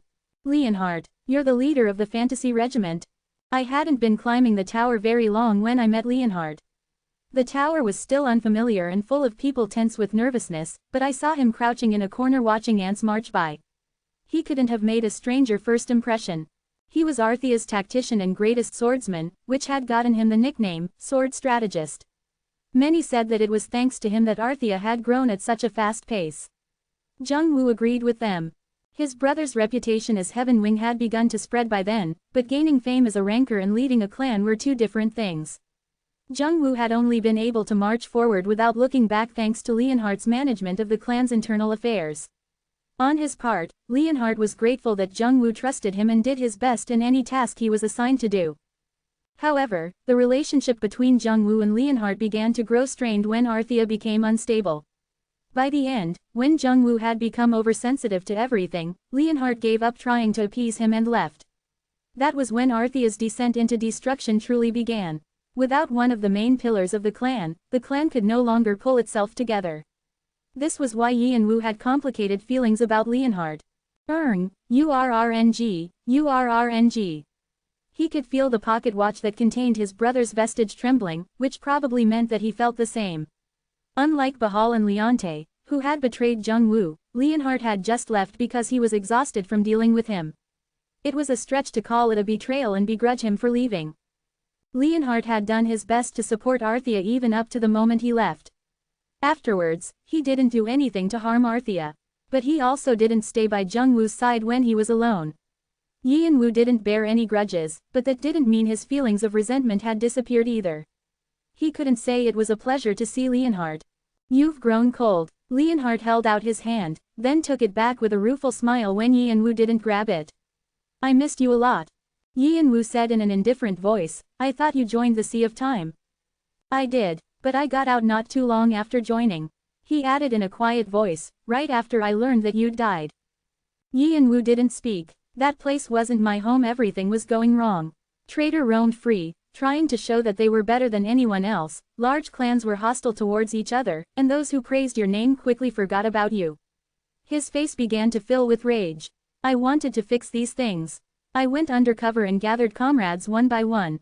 Thanks to that I realized too late how much you suffered. Yi Wu was still quiet. Then, the hoarder appeared. The heat returned to Leonhardt's eyes. I looked for you, thinking you were a super rookie, but when I saw you from far away, I knew you had returned. Even though I wear a mask. There's no way I wouldn't be able to recognize you. I could tell from your physique and eyes, although they're sharper than before, but that's to be expected. Yi Wu was silent. I still remember that moment. I contemplated whether or not I should go to you, but I didn't have the right, and I felt like I understood why you were hiding your identity. Leonhardt sighed while explaining. Then, he slowly said his next words, I waited for you to climb higher so that once you made your presence known, I would have forces ready to support you. Yi Wu was wordless for a moment. He scanned Kreutz, and the other clan members of the fantasy regiment behind Leonhardt. They seemed exhausted but still exuded fierce auras. The fantasy regiment was a sword that Leonhardt had sharpened to help him with his revenge. He'd been filled with joy thinking that Jungwoo had returned, and he'd made his sword even tougher and keen-edged. What do you think? After Leonhardt began his explanation, the pocket watch stopped trembling. It was clear that Jungwoo's feelings were muddled. Yi Wu looked at Leonhardt's blazing eyes, which flickered with joy and sorrow. He was someone that Yi Wu resented but couldn't hate. Leonhardt had left his brother's side but continued to uphold his memory. But how did you recover? How did you heal from Balak's poison? Can you tell me what happened? The draconic divine eyes told Yi Wu that Leonhardt was sincere. However, Yi Wu felt a sudden urge to shatter both his misconception and hope. In the end, Leonhardt hadn't stayed by his brother's side. Jungwoo had never wanted understanding or revenge, he just wanted someone to be with him. I heard Jungwoo never talked about his family or Earth in the tower. Yi Wu's tone was stiff. What are you? Leonhardt cocked his head to the side when he heard Yi Wu talking about Jungwoo in the third person. Then, he realized its significance. Jungwoo is dead. Leonhardt's eyes widened. It seems there's a misunderstanding, so let me introduce myself properly. He looked into Leonhardt's trembling eyes. My name is Cha Yi Wu. His voice was cold as could be. Jungwoo's twin brother. News of the unbelievable events on the 50th floor spread like fire throughout the tower. The one rumor that caused the most commotion was, the dead Heaven Wing has returned. Many players had once looked up to Heaven Wing and seen him as a savior who could withstand the tyranny of the 8 clans and high ranker. However, even though he'd failed to defeat them in the end and gotten his wings clipped, he'd managed to find a way to return. When people learned that he was the super rookie called the Hoarder, they were all speechless from shock. Smart players predicted dark clouds on the horizon and trembled, knowing that a colossal war would soon take place. As if in support of their theories, a second set of rumors spread through the tower. The Gluttony Emperor, Roman dictator Magnus, and Autumn Lord Tom were dead. In the past, despite being the 6th-ranked player, Heaven Wing had never killed any kings on his own, but the deaths of 3 of the 9 kings at his hands were proof that he had been resurrected. When people learned that the Spring Queen Waltz had lost a wing and the head bishop an arm despite their escape, no one could find the words to speak. A few grew terrified. In the past, Heaven Wing had been as radiant as the sun, but the current Heaven Wing was as intense as the moon. His sword had grown unpredictable. Finally, the last wave of news about the destruction of the Dragon Temple was also unbelievable, but the shock over Heaven Wing was so great that it rendered the tower silent for a while. Then, players began to predict where Heaven Wing's blade would point next. So, that's what happened. After Yi Wu and his companions left, Leonhardt stood unmoving with his eyes closed. Yi Wu had left him with no doubt that Cha Jungwoo was gone, and the hopes that had been supporting him all this time had been crushed. However, a small part of him was unsurprised. How could a logical person believe in resurrection? Considering the circumstances back then, it was inevitable that Jungwoo would die. The Hoarder had climbed the tower with new records. The rules of the tower stated that you could return to the stages you'd climbed before, but you couldn't change what was recorded. It was impossible for the Hoarder to be Jungwoo, but Leonhardt had still hoped it was true. He thought that it was possible for a miracle to happen. After all, the tower was filled with mysteries and marvels, perhaps resurrection was one of them. It was the reason he'd gone into secluded training and why he'd hidden himself after discovering that Kreutz had met the Hoarder. He was afraid that his hopes would be crushed. And now, they really were. Yi Wu, who said he was Jungwoo's twin brother, left after saying, I can't say that I'm thankful to you. Even if Jungwoo was wrong, you left his side when he needed you. You can't take back spilled water. Leonhard covered his face with his hands, his thoughts whirling in his head. He had no idea what he was supposed to do now. Where will you go now? The captains read Leonhard's mood and spoke carefully. They tried to offer Yi and Wu their assistance only to be rejected. Leonhard seemed regretful. I don't know. Where should I go? Sir, I don't know the path either. It would be nice if someone could tell him. This was why it was hard to lead others. It was much easier when all he'd had to do was focus on managing internal affairs. Don't try to help me. I might end up attacking you. Even if he wanted to follow Yi and Wu, he didn't dare try. Yi and Wu's face looked exactly like Jungwoo's but oozed a coldness that Jungwoo never had. Nothing can be done. Leonhard rubbed his face, sighing. He had only hesitated for a while. Now that he was outside and the wheels had begun to turn, he had no choice. I have to see it to the end. Bloodland would fall into confusion now that the Gluttony Emperor, the 4 dukes, and many of their members were gone. Half of the Lion Alliance had been killed, and they were significantly weakened. Even with Magnus and the 7-member squad gone, the Elohim could avoid breaking apart since they had a solid system in place, but they would lose their status. The Fantasy Regiment needed to take advantage and grow into a large clan. Even if Yi and Wu rejected them, it didn't mean the sword in Leonhard's heart dulled. He was about to move with his subordinates when he saw Kreutz hanging back. Captain, I apologize, but my journey with you stops here. Vice Leader, what are you talking about? What do you mean, sir? The members of the first squad and the other captains turned to Kreutz in surprise. The Illusion Knightage following him was shocked as well, but they stepped back and kept their silence. Leonhard looked at Kreutz closely. Although he was apologetic, he stood in his shiny silver armor firmly without regret. Leonhard couldn't help smiling. After a year at his side, it looks like you've fallen for him. I apologize. No, although we only conversed for a short while, I felt his charisma, too. If Yi and Wu had invited him to work together, he would have jumped at the chance. Yi and Wu's charisma and ability to attract allies was possibly even greater than his little brother's. Still, it's a shame to lose you after all the time we spent together. Leonhard smiled again and held his hand out to Kreutz. The position of vice leader will always be open. Come back anytime. Thank you for understanding. Kreutz grabbed Leonhard's hand and bowed. Do you know where to go? Yes, sir. Kreutz thought of what Brahm had told him before Yi and Wu left. Come to the floating Laputa. You'll find it easily. Arthea's old clan house is there. That's a relief. I wish you success. I hope what you wish for comes true as well. Let's go. At Kreutz's command, the Illusion Knightage summoned their wyverns and mounted them. Slowly, they disappeared in the same direction that Yi and Wu had gone. Leonhard watched his friend leave and turned in the opposite direction. Let's return as well. But there's no hurry. Leonhard's eyes darkened. It's going to be a long night. A messenger arrived in a panic at Castle Blood in the capital of Bloodland to tell the prince to escape. Your Highness, at this rate. Block them. Do it. But, it's too dangerous. You should hide. Block them. Do you not hear my command? Why yes, Your Highness. The hall was always a solemn place where the 4 dukes and the 36 marquises met, but it was now in chaos. Urgent messages and communication magic poured down while the counts sent out orders. Prince Domo leaned on the throne with his teeth clenched, watching the viscounts and barons preparing to protect the capital. He pressed his temples. Where did things go wrong? After the great events of the 50th floor, which was called the Festival of Blood by rumor mongers, Prince Domo barely managed to escape to Castle Blood, helped by the sacrifices of the marquises. However, he was only delaying the inevitable. The casualties were great. His father the Gluttony Emperor, the 4 dukes who were the pillars of Bloodland, and half of the marquis-level players who managed Bloodland. Overnight, he was the only one who was left to maintain order in Bloodland and deal with the immediate attacks of their enemies. The Horde, this is all because of him. He couldn't forget the moment his role model turned into his enemy. When the Dragon Labyrinth opened and the players were split up, his subordinates had said the Hoarder had betrayed them. However, the prince defended him, saying there must have been some misunderstanding. If only he could turn back time, he would rip his past self's mouth off for saying such nonsense. Thud, Castle Blood quaked, and his subordinates stopped bustling around to look at the ceiling with frightened faces. The bombardment was nearing the main castle.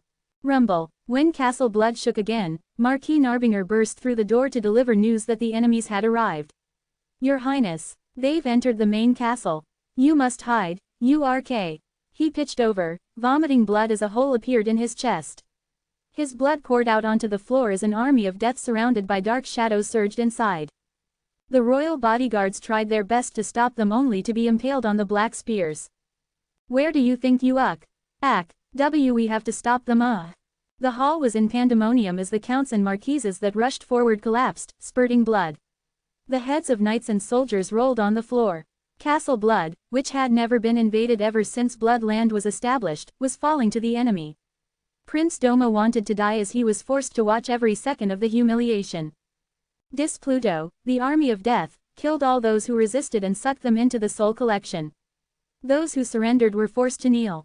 Clack, clack. Then, an armored figure of shadows slowly padded down the hall, emanating a pressure that Prince Domo had only ever felt from those beyond the level of Marquis. The pressure whirled around like a storm and filled the hall. Although the aura seemed to force down his shoulders, the prince gritted his teeth and endured it. His last act of pride and resistance was to stay on the throne. Hey, so this is the famous Bloodhand's palace, Despite his ferocious presence, the Shadow Knight had a mischievous voice, and he whistled softly as he looked around the grand interior. I wonder how much these will sell for. Our old man's been grumbling that there's no money these days, but looks like this will ease his troubles. Then, his eyes fixed on Prince Domo. And I see some nice artifacts. His inferno sight twinkled, but Prince Domo felt himself freeze at it. Hey, kiddo. The soft voice of the Knight of Death sounded like the howling of a beast to Prince Domo, who was filling up with resentment.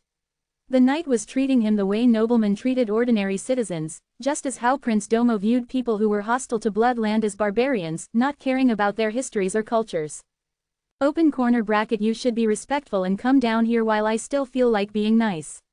Shannon struck sword breaker on the floor. Boom. Black shadows rippled out like waves. Get on your knees and bow. Say, I'm sorry, I won't do it again, please forgive me. Beg me. Say, Bloodland will pledge their allegiance to Arthea. Who knows, I might go easy on you. Arthea, the name landed heavily in Prince Domon's chest. The people that his father had defeated and torn apart were now back to wreak their revenge. The clan is being restored. That's up to King Temper to decide. But since he's back, it's probably only a matter of time. I don't think it's any of your business though. More importantly, why aren't you kneeling yet? Although Shannon spoke in a jocular voice, there was an apparent murderous intent sheathed in it. You might not believe me, but I have some experience with this. Even though King Temper's personality is a bit eccentric, he listens to me. What about it? Prince Domo looked around the hall, biting his lower lip. The noblemen and knights on their knees watched him sorrowfully. You can't, your highness. Don't give your head to the enemy. We'll resist until the end. You cannot surrender. The noblemen stood up to resist, but Pluto, who stood behind them, took their lives without any hesitation. The other noblemen and knights trembled as they watched. Even those who had shouted loudly to resist seemed frightened now that death was staring them in the face. They avoided Prince Domo's eyes with miserable expressions. They were only ordinary soldiers. The courageous ones who fought in wars were killed like flies, so what could they do? You should prevent more deaths. Prince Domo turned back to Shannon with a frown, but his eyes trembled. If I kneel, will you spare them? Depends on your performance. The prince didn't reply. Aren't they your precious people? It doesn't matter if they all die to us. We don't care. He added that they would even welcome it because it meant more fun and more souls. Prince Domo began slowly descending from the throne with trembling steps. Your Highness. Sob. Your Highness. The noblemen wept as they watched Prince Domo. Some pleaded with him to stop, but when Pluto's swords drew near, they were forced to be silent. Prince Domo slowly descended the stairs, one foot in front of the other, and walked down the hall to stand in front of Shannon. Up close, Shannon loomed so large that the prince had to look up at him. Although there wasn't much of a difference in their physical sizes, the prince felt small next to him. If this was the strength of a subordinate, then what was the strength of the hoarder, who defeated his father, the Gluttony Emperor? Kneel. Prince Domo slowly knelt with his head bowed. Bang your head on the floor until it bleeds. Thump. Prince Domo began to strike the floor with his head, just as Shannon ordered. He banged so hard that his skull cracked and skin tore until blood ran down his face. And what are you going to say? I apologize. Open corner bracket I can't hear you. I apologize. His choked voice began to fill with resentment. I know you're angry, but please forgive the mistakes Bloodland made with Heavenwing and Arthea. Open corner bracket mistakes. No, we beg for forgiveness for our sins. We hope you'll find it in your generous hearts to forgive us. We know we cannot atone for our sins even with thousands of apologies. If you forgive us, Bloodland will never forget this act of kindness, and we will serve Arthea on our hands and knees. Please forgive us. The tearful voice rang out clearly in the hall. Thump, thump. Prince Domo continued to smash his head against the floor.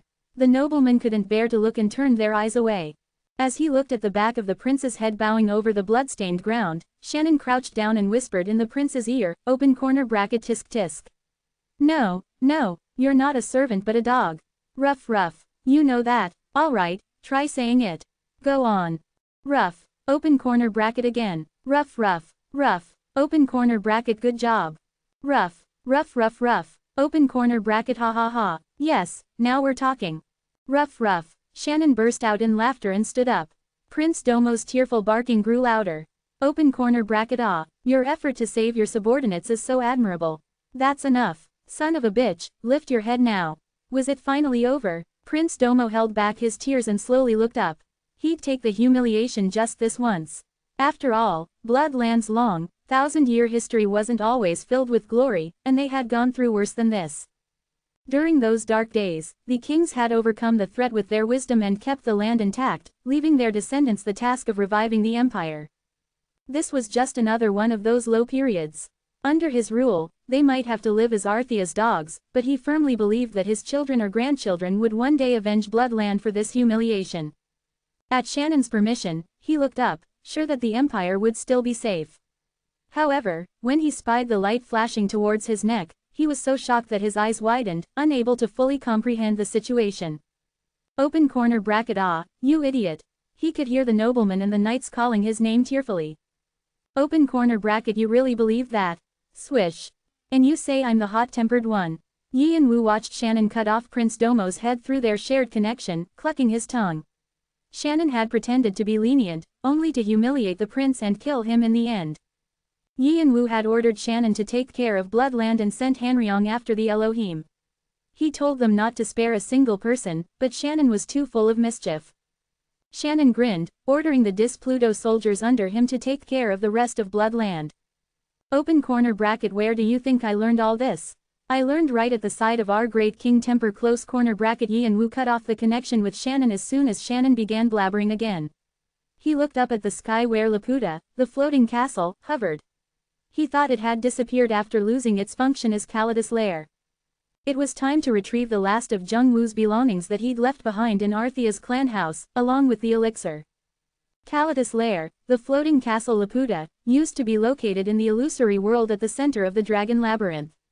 Now that its caretaker, Ubala, was gone, it circled the skies of the 50th floor, hiding itself with an automatic stealth feature.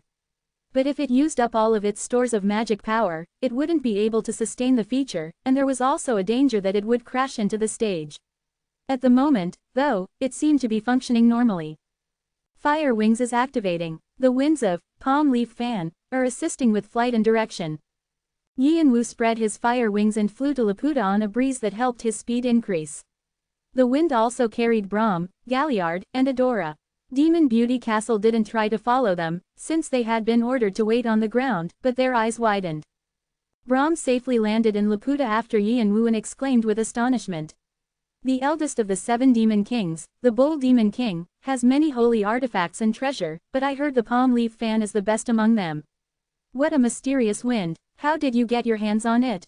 It just ended up that way. He'd snatched the Palm Leaf Fan away after trying to stop the Lion King's escape. By now, it had become completely synchronized with him. Palm Leaf Fan partial. Category: double-handed weapon. Rank: holy artifact. Description: the eldest of the 7 demon kings, the Bull Demon King, gave this fan to his wife, Princess Iron Fan, as a wedding present. It is a treasure that has the ability to create winds that grow stronger with every stroke. 1 stroke will create strong gusts. 2 will create rainstorms. 3 will create typhoons, and so on. However, the Palm Leaf Fan is currently weak because it is not the complete original. Favor of Wind. Your possession of the fan gains you preferential treatment by the wind. The wind will follow you and your speed will naturally increase. As your proficiency increases, skills that resemble powers will be released. This option is unavailable for viewing since the fan is not the original. However, it can be released depending on your proficiency. This option is unavailable since the fan is not the original. Yin Wu only had a portion of the real palm leaf fan, but it was still an incredible accomplishment. It's thanks to the stone of Gyula, Looks like the gluttony guy was of some use. Brahm carefully examined the wind with the curious eyes of a scholar. He quickly realized that the magic power that pulled the wind was sitting next to Yin Wu's heart, the philosopher's stone. Just then, Brahm and Yin Wu could hear the gluttony emperor's despair in their heads. Open corner bracket my stone. My stone. Give it back. Give it AAAACK. He screamed in pain in the middle of his sobbing, but his desire was still clear. What a noisy guy even though he's already entered the soul collection. The others were like that, too. Ha, I guess kings will be kings. Brahm chuckled. The soul collection was quite loud not just because of the gluttony emperor, but also because of Magnus and Tom as well. Open corner bracket how can a mortal do such a heinous thing? Open corner bracket please. Please let me go. I'll do anything, so please. Most of the souls that Yin Wu absorbed lost their identities through the power of the Black King. However, just as Brahm said, the kings retained their identities even after becoming spirits, as if evidence of the power they had once wielded as rules of the tower. Their will to survive blazed as they looked for a means of escape. However, Yin Wu just scoffed as he watched them. There was no way they could get out. He already owned them, and the more they endured, the more pain they would suffer. Open corner bracket my stone. The gluttony emperor was the most tenacious of them all. His soul had probably developed a lot because of his possession of the soul stone, and he couldn't let go of his obsession. If he's awake, he should be worried about the fate of his people instead of the stone. Tisk. Brahm looked flabbergasted. Castle blood was burning at this very moment and the spirit Gwai were eating the souls of Bloodland. Although the gluttony emperor was aware of this, he only squawked about the soulstone like a parrot without even sparing a thought for his people or even his own child. But we have something useful too. The power bound to the throne of death, purgatory furnace, has been revealed. Open corner bracket cock. Ack. Open corner bracket please, stop. Stop. Ack. Open corner bracket cock. Save me, or just kill me. Throne of Death was a divine position that ruled death and the underworld, and it could control rebellious souls or ones that had committed many sins during their lives. Purgatory furnace. Rank. Power. Description. The resentment and grudges of the souls are pulled out by hellfire, which burns the deeds of the souls to use as a source of energy. Yin Wu could use the souls he owned to create magic power whenever he ran out. However, since he already had 2 soul stones, it was extremely unlikely that would ever happen, so he used it simply as a way of torturing recalcitrant souls. It made it easier to read their thoughts and helped him extract useful information. Each king had high-quality information, including the coordinates of each outer space where their clan houses were located, the sites of secret storage spaces, and more. In fact, it was thanks to the purgatory furnace that Shannon and Hanryong tracked down Bloodland and the Elohim. Yin Wu also discovered information about hidden pieces that only the kings knew. He combined it with the information that Zheng Wu had and re-examined his method of climbing the remaining floors. However, what Yin Wu enjoyed the most was that his understanding of souls had deepened. The mysteries of the soul are being uncovered. Yin Wu had always used souls as tools despite having the Black King's power and never tried to analyze them. Now that he had the purgatory furnace, things changed. He could now investigate what souls were composed of, how the identities that lingered were activated, the patterns of their thinking and recognition, and so on. The mysteries that had been hard to understand even with Brahm's lessons and Dragon's knowledge were finally laid bare to him. If the identity of a soul were destroyed by his experiments, he could hand it over to Shannon or Hanryong. Yin Wu learned that souls were a useful resource and how he could avoid wasting them. Sometimes, when I look into your thoughts I feel like I understand why Shannon goes on about your temperament. Brahm read his thoughts and grinned before cutting his connection to the soul collection. Yin Wu grinned as well. They're useful. All right, if they're useful, that's good enough. The experimenter doesn't have to bother himself with all their troubles, hoo-hoo. Brahm laughed boisterously. Despite his words, he shared the same beliefs as Yin Wu. He only opened up to Yin Wu and Sesha, and he didn't care about sacrificing others in the name of knowledge. But, he stopped laughing and narrowed his eyes. Is Kalidas still quiet? Yi and Wu nodded. Yes, I believe the damage to his soul itself was too great. That's the most tragic part. Brahm licked his lips. After Kalidas fell, Yi and Wu used Hades' spirit-eating sword to absorb Kalidas' corpse as well. Although his body had developed significantly, he hadn't been able to restore Kalidas' soul properly. It had fallen into abyss ever since it was bound to the crawling chaos. Even when Yi and Wu fed him black energy and tried to trigger his memories, Kalidas' soul became unstable as though it would shatter at any moment, so he had to stop. I'll have to find a way later. Of course, there was still much to learn from Kalidas, so Yi and Wu was planning on restoring his soul through any method he could try. Wouldn't there be a way if he analyzed the souls one by one? If that didn't work, he expected the Black King's power to open a new route after he became more proficient in it.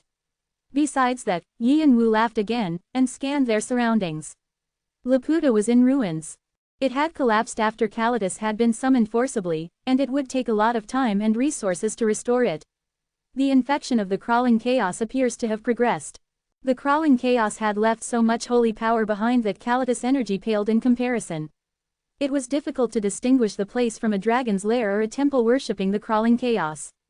If he'd arrived a little later, he would have entered the crawling chaos territory. Purification needs to happen before restoration. Yi and Wu narrowed his eyes. Oh well, thinking to himself that he would need to restore everything slowly, he waved his hand in the air. A new user is attempting to access the operating system. The system recognizes the new user. Dragon Root Ubala confirmed. The new user has been registered. Welcome, ###. The operating system controlling Laputa entered Yi and Wu's hands through the recognition of the Dragon Root. Since Yi and Wu had already been acknowledged as the new owner of the labyrinth, the registration process was simple. He could now easily control Laputa wherever he was, just like Bu's dungeon. The new master of the lair had arrived. With your authorization, the route to Arthea's clan house is being opened. Through the settings, Yi and Wu opened the path to Arthea, which was hidden in the deepest part of Laputa. When he stepped forward, his surroundings changed, and he saw a large house up ahead. Before Arthea's clan house had been built, it was first designed with the clan members' best interests in mind. There was a laboratory, an archive, a storehouse, a weapons room, a lounge, dorms, and a training area. Each area was designed according to need, and there were private spaces for each clan member, as well.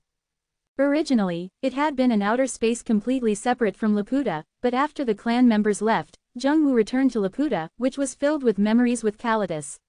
He reset the clan house's coordinates to this location. The infection has spread all the way here. The crawling chaos, infection had invaded the center of Laputa, and even the clan house had turned black. The entity's holy power squirmed like a living being to block the trespasser. It'll eat whatever is close by. It already has an independent existence. Brahm narrowed his eyes at the ominously squirming holy power. Adora grimaced as she viewed it through her insight.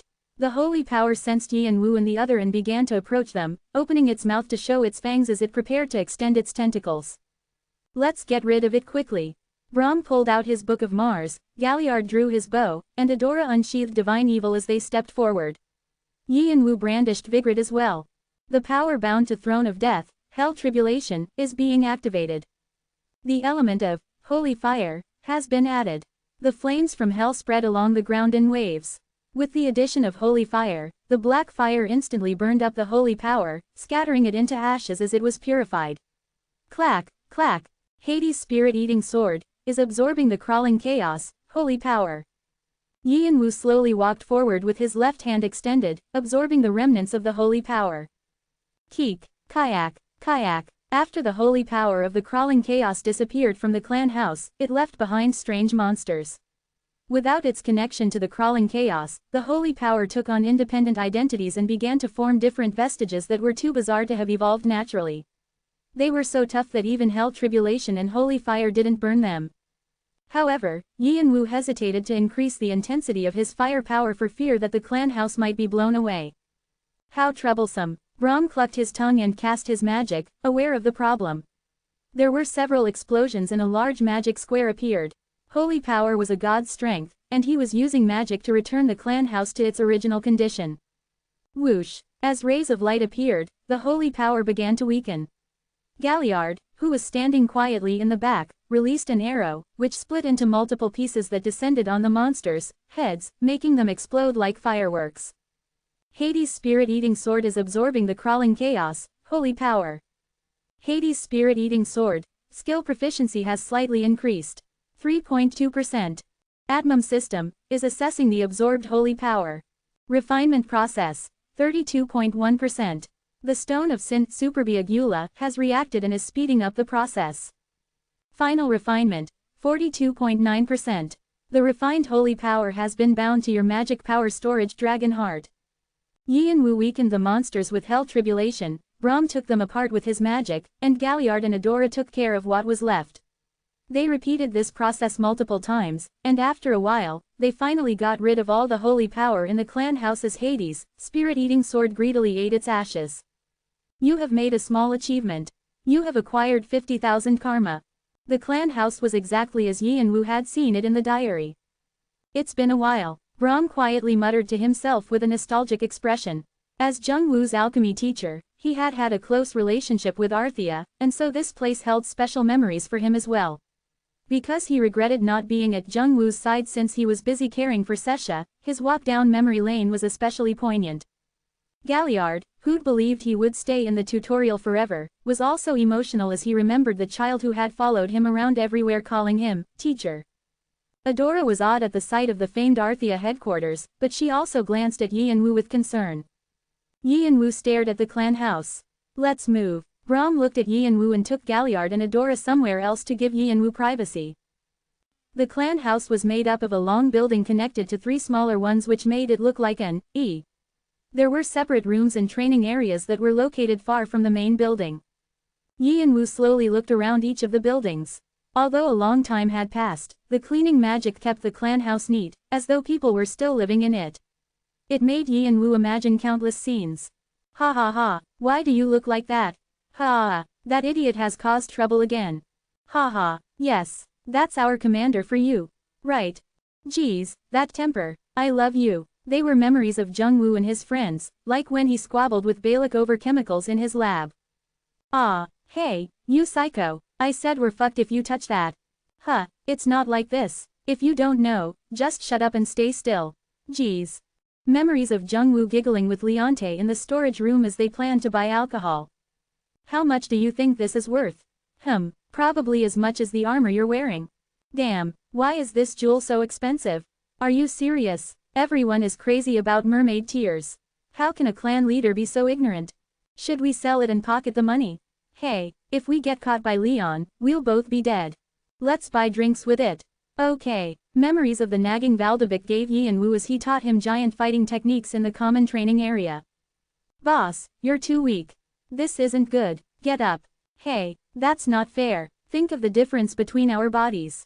Anyway, I wasn't made for hand-to-hand combat but magic. You talk too much. Get up. Ah, memories of napping in the break room with Bahal. I want to sleep some more. Me too. Let's do it. Sounds good to me. Memories of wrestling over money with Leonhardt in the conference room. Boss, do you know how much money you've spent this month? Please think before you spend. I heard you bought a round for everyone at the pub because you were in the mood. You told me that it was for buying items. Hey, why are you so suspicious? It's not like you're my wife. Someone reported it to me. Ha ha ha, damn it, who snitched on me this time? Please, stop spending so much, you moron. Memories of Kun Khr and Jean, who always argued with each other, dropping the bombshell that they were planning to get married. Boss, I have something important to say. What is it? We've decided to get married. What? What kind of impossible scenario? We're going to have a baby, too. What? When? Memories of Jung WPP with Sati in the weapons room, with Horst in the backyard. 5 years worth of Jungwoo's happy memories were all there. And in his brother's private room were Jungwoo's memories with Vieira Dune. I love you, too. Yianwu just watched all of the scenes play out, and he saw his brother laughing, chatting, arguing, shouting, and running around with his friends. At least he could see his brother still smiling brightly, unlike at the end of the diary, which was filled with tears, anger, and regret. Of course, there were memories of his brother's suffering as well, but Yianwu intentionally avoided them. Was there a need to watch them? He was already running out of time just replaying the happy memories. The pocket watch clearly understood Yi and Wu's feelings because it was unusually quiet. Is this it? Yi and Wu found the room that was in the depths of the main building, the clan leader's office, where Jung-woo closed his eyes for the last time. Yi and Wu slowly opened the door. Click. The office didn't look too different from the other rooms. Jung-woo had liked reading, so the room overflowed with books. There was black rug on the floor in the middle of the room, and on it were an oak desk and chairs that Heneva had made. As though someone had just been sitting there, the desk was filled with pens, documents, and a little box. Yi and Wu looked around his brother's office and quietly sat in the chair. Creak. It squeaked since it hadn't been oiled in a while. Here, Yi and Wu rubbed the desk. He was sitting in the chair where Jung-woo had died, longing for his brother and mother. This was the moment the diary ended, and the next clue began. The dried-up pens and organized documents were exactly as they were in Jung-woo's final recollection, but there was one new item on the desk, the box. Yi and Wu slowly opened its lid.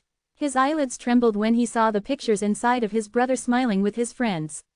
He dug through his pocket and pulled out the picture he'd received with the pocket watch. It's the same.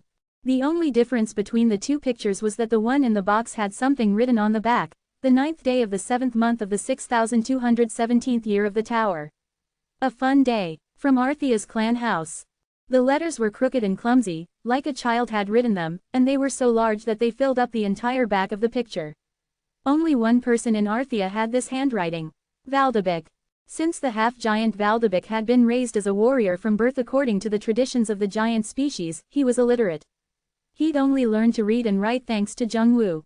Although it was important to develop your physical abilities to climb the tower successfully, learning how to read would give you more options. Furthermore, Valdebich's thoughts moved differently from others. He spoke in broken sentences, and only those close to him could understand him. It was necessary for him to learn how to read and write to mitigate this.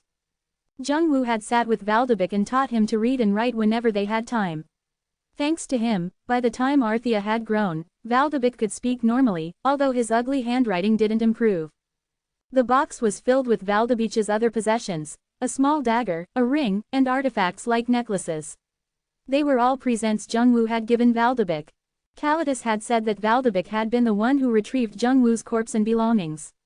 Was this the evidence? Why had he disappeared, only to reappear once everything was over? How had he found Laputa, whose location was unknown to the members of Arthea, and how did he learn the new coordinates? How did he send Jung-woo to Earth? Countless questions flashed through Yi and Woo's head, and he hoped that he would find the answer here.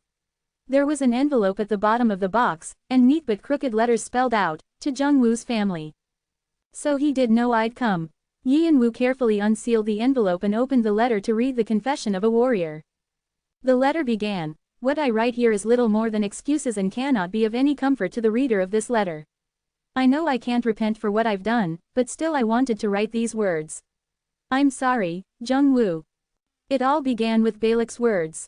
Balak. Yi and Woo hadn't expected to hear that name, and the pocket watch began to tremble uncontrollably. Yi and Woo put his hand around it to comfort it. Along with Viera-dun, Balak was the one who benefited most from Arthea's fall and Jung-woo's death. He was the one who had secretly fed Jung-woo the poison that eventually killed him, Red Lotus Eye. The pain of the poison had been cruel, and Balak had even taken his time to poison Jung-woo so that it would be undetectable. By the time Jung-woo realized that something was wrong, the poison had already invaded his marrows, and it was too late. It was around that time that Jung-woo's condition worsened, causing him to become erratic and moody. Balak was essentially the culprit who caused the disbandment of Arthea. But the problem is that no one knows where he is now. Balak had hidden himself at the same time Jung-woo collapsed. There was no way to find him. Balak suddenly asked me, "Don't you want to find your family?" It was the morning that we were preparing for the war against the alliance of clans, no different from any other morning, but I've never been able to forget it since. The word triggered a desperation in me, someone who has never known my identity. However, when I asked him what he meant, he only smiled strangely like always and said, "I've found the ruins of the giant species." Those words were enough to drive me mad. Valdebik had always struggled with his identity since he was someone who was neither human nor giant. Being a mixed breed in the tower wasn't anything special since so many players from different planets and dimensions were there. However, Valdebich's struggle was different. He wasn't as smart as humans, and he didn't have the outstanding fighting spirit of giants. He was neither a mortal or an immortal, and he possessed an uncertain position. Because he was the descendant of an extinct species, he drew a lot of attention, but it was always a source of trauma for him. Valdebec also didn't know anything about his birth. He had faint memories of his childhood, of a house with a large backyard, of siblings and friends who played jokes on each other, parents who smiled at him and told him that they loved him. However, those memories were foggy, and his parents' faces seemed obscured by shadow. The clearest memory he had was from when he was around 5 years old. He remembered his grandfather, who called himself the family butler, forcing him to learn the basic techniques of the giant species. His grandfather was different from his affectionate parents, and he always scolded Valdebec cruelly and called him loser and idiot. He said that Valdebec wasn't good enough and was an embarrassment to the giant species. Because of this, Valdebec became a timid child who truly believed that he was a useless being.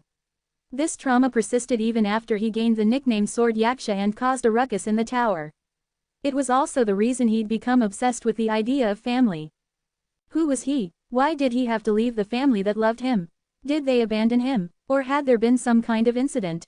If he hadn't been raised by the strange grandfather and stayed with his family, he would have grown up normally, right? Valdebec did everything he could to find his roots, but he failed every time. The draconic species still had one last member, the Summer Queen, but the giant species had gone extinct much earlier and had left hardly anything behind. There were even questions around the existence of a half-giant like him, and whether he was truly one. If so, were there still giants living to this day? Balak had used Valdebec's insecurities about his family as bait, and Valdebec had eagerly swallowed it, not realizing it was poisoned. He'd headed out to look for the ruins according to Balak's instructions, but he hadn't been able to let Jungwoo and the others know. Valdebec found it hard to tell them about his departure since they were all preparing for war. In the past, his friends had excitedly helped him search for ruins, only for the endeavor to end in failure. I had overcome my trauma by then, and the location wasn't that far, so I thought I'd be able to return quickly. I didn't think it would be a problem if I checked quickly and returned. However, this was exactly what Balak had been planning. Balak hadn't lied. The ruins really did have traces of the Geon species, even more than the ones Valdebec had investigated before. There were traces of villages, mass graves, and even a hidden quest related to the fall of the giant species. Valdebec had become wrapped up in it, and his obsession with his family and identity led him to forget about Arthea. The only thoughts in his head were related to the quest and his search for his family, who might be in danger somewhere. Time passed, and by the time his reason returned, everything was already over. It was only then that I heard news about Jungwoo, and I realized that I was a failure. My family had abandoned me, and in turn, I abandoned my only friend when he needed me the most. Still, perhaps the heavens wanted to give me another chance. I remembered that Jungwoo had once mentioned to me that my family might still be alive somewhere since he'd managed to meet a dragon, whose species was already assumed to be extinct. He said perhaps I'd been separated from my family by some accident. Dragon. I had to find the lair of the last dragons. I don't know if it was because they shared the same traits as the giant species, due to their immortality and arrogance at once being the equals of gods and demons, but it wasn't too hard to find the place. All I had to do was go to the places where only superior beings would be able to approach. I found Jungwoo already gone. I had hurried so much, but in the end, I was too late.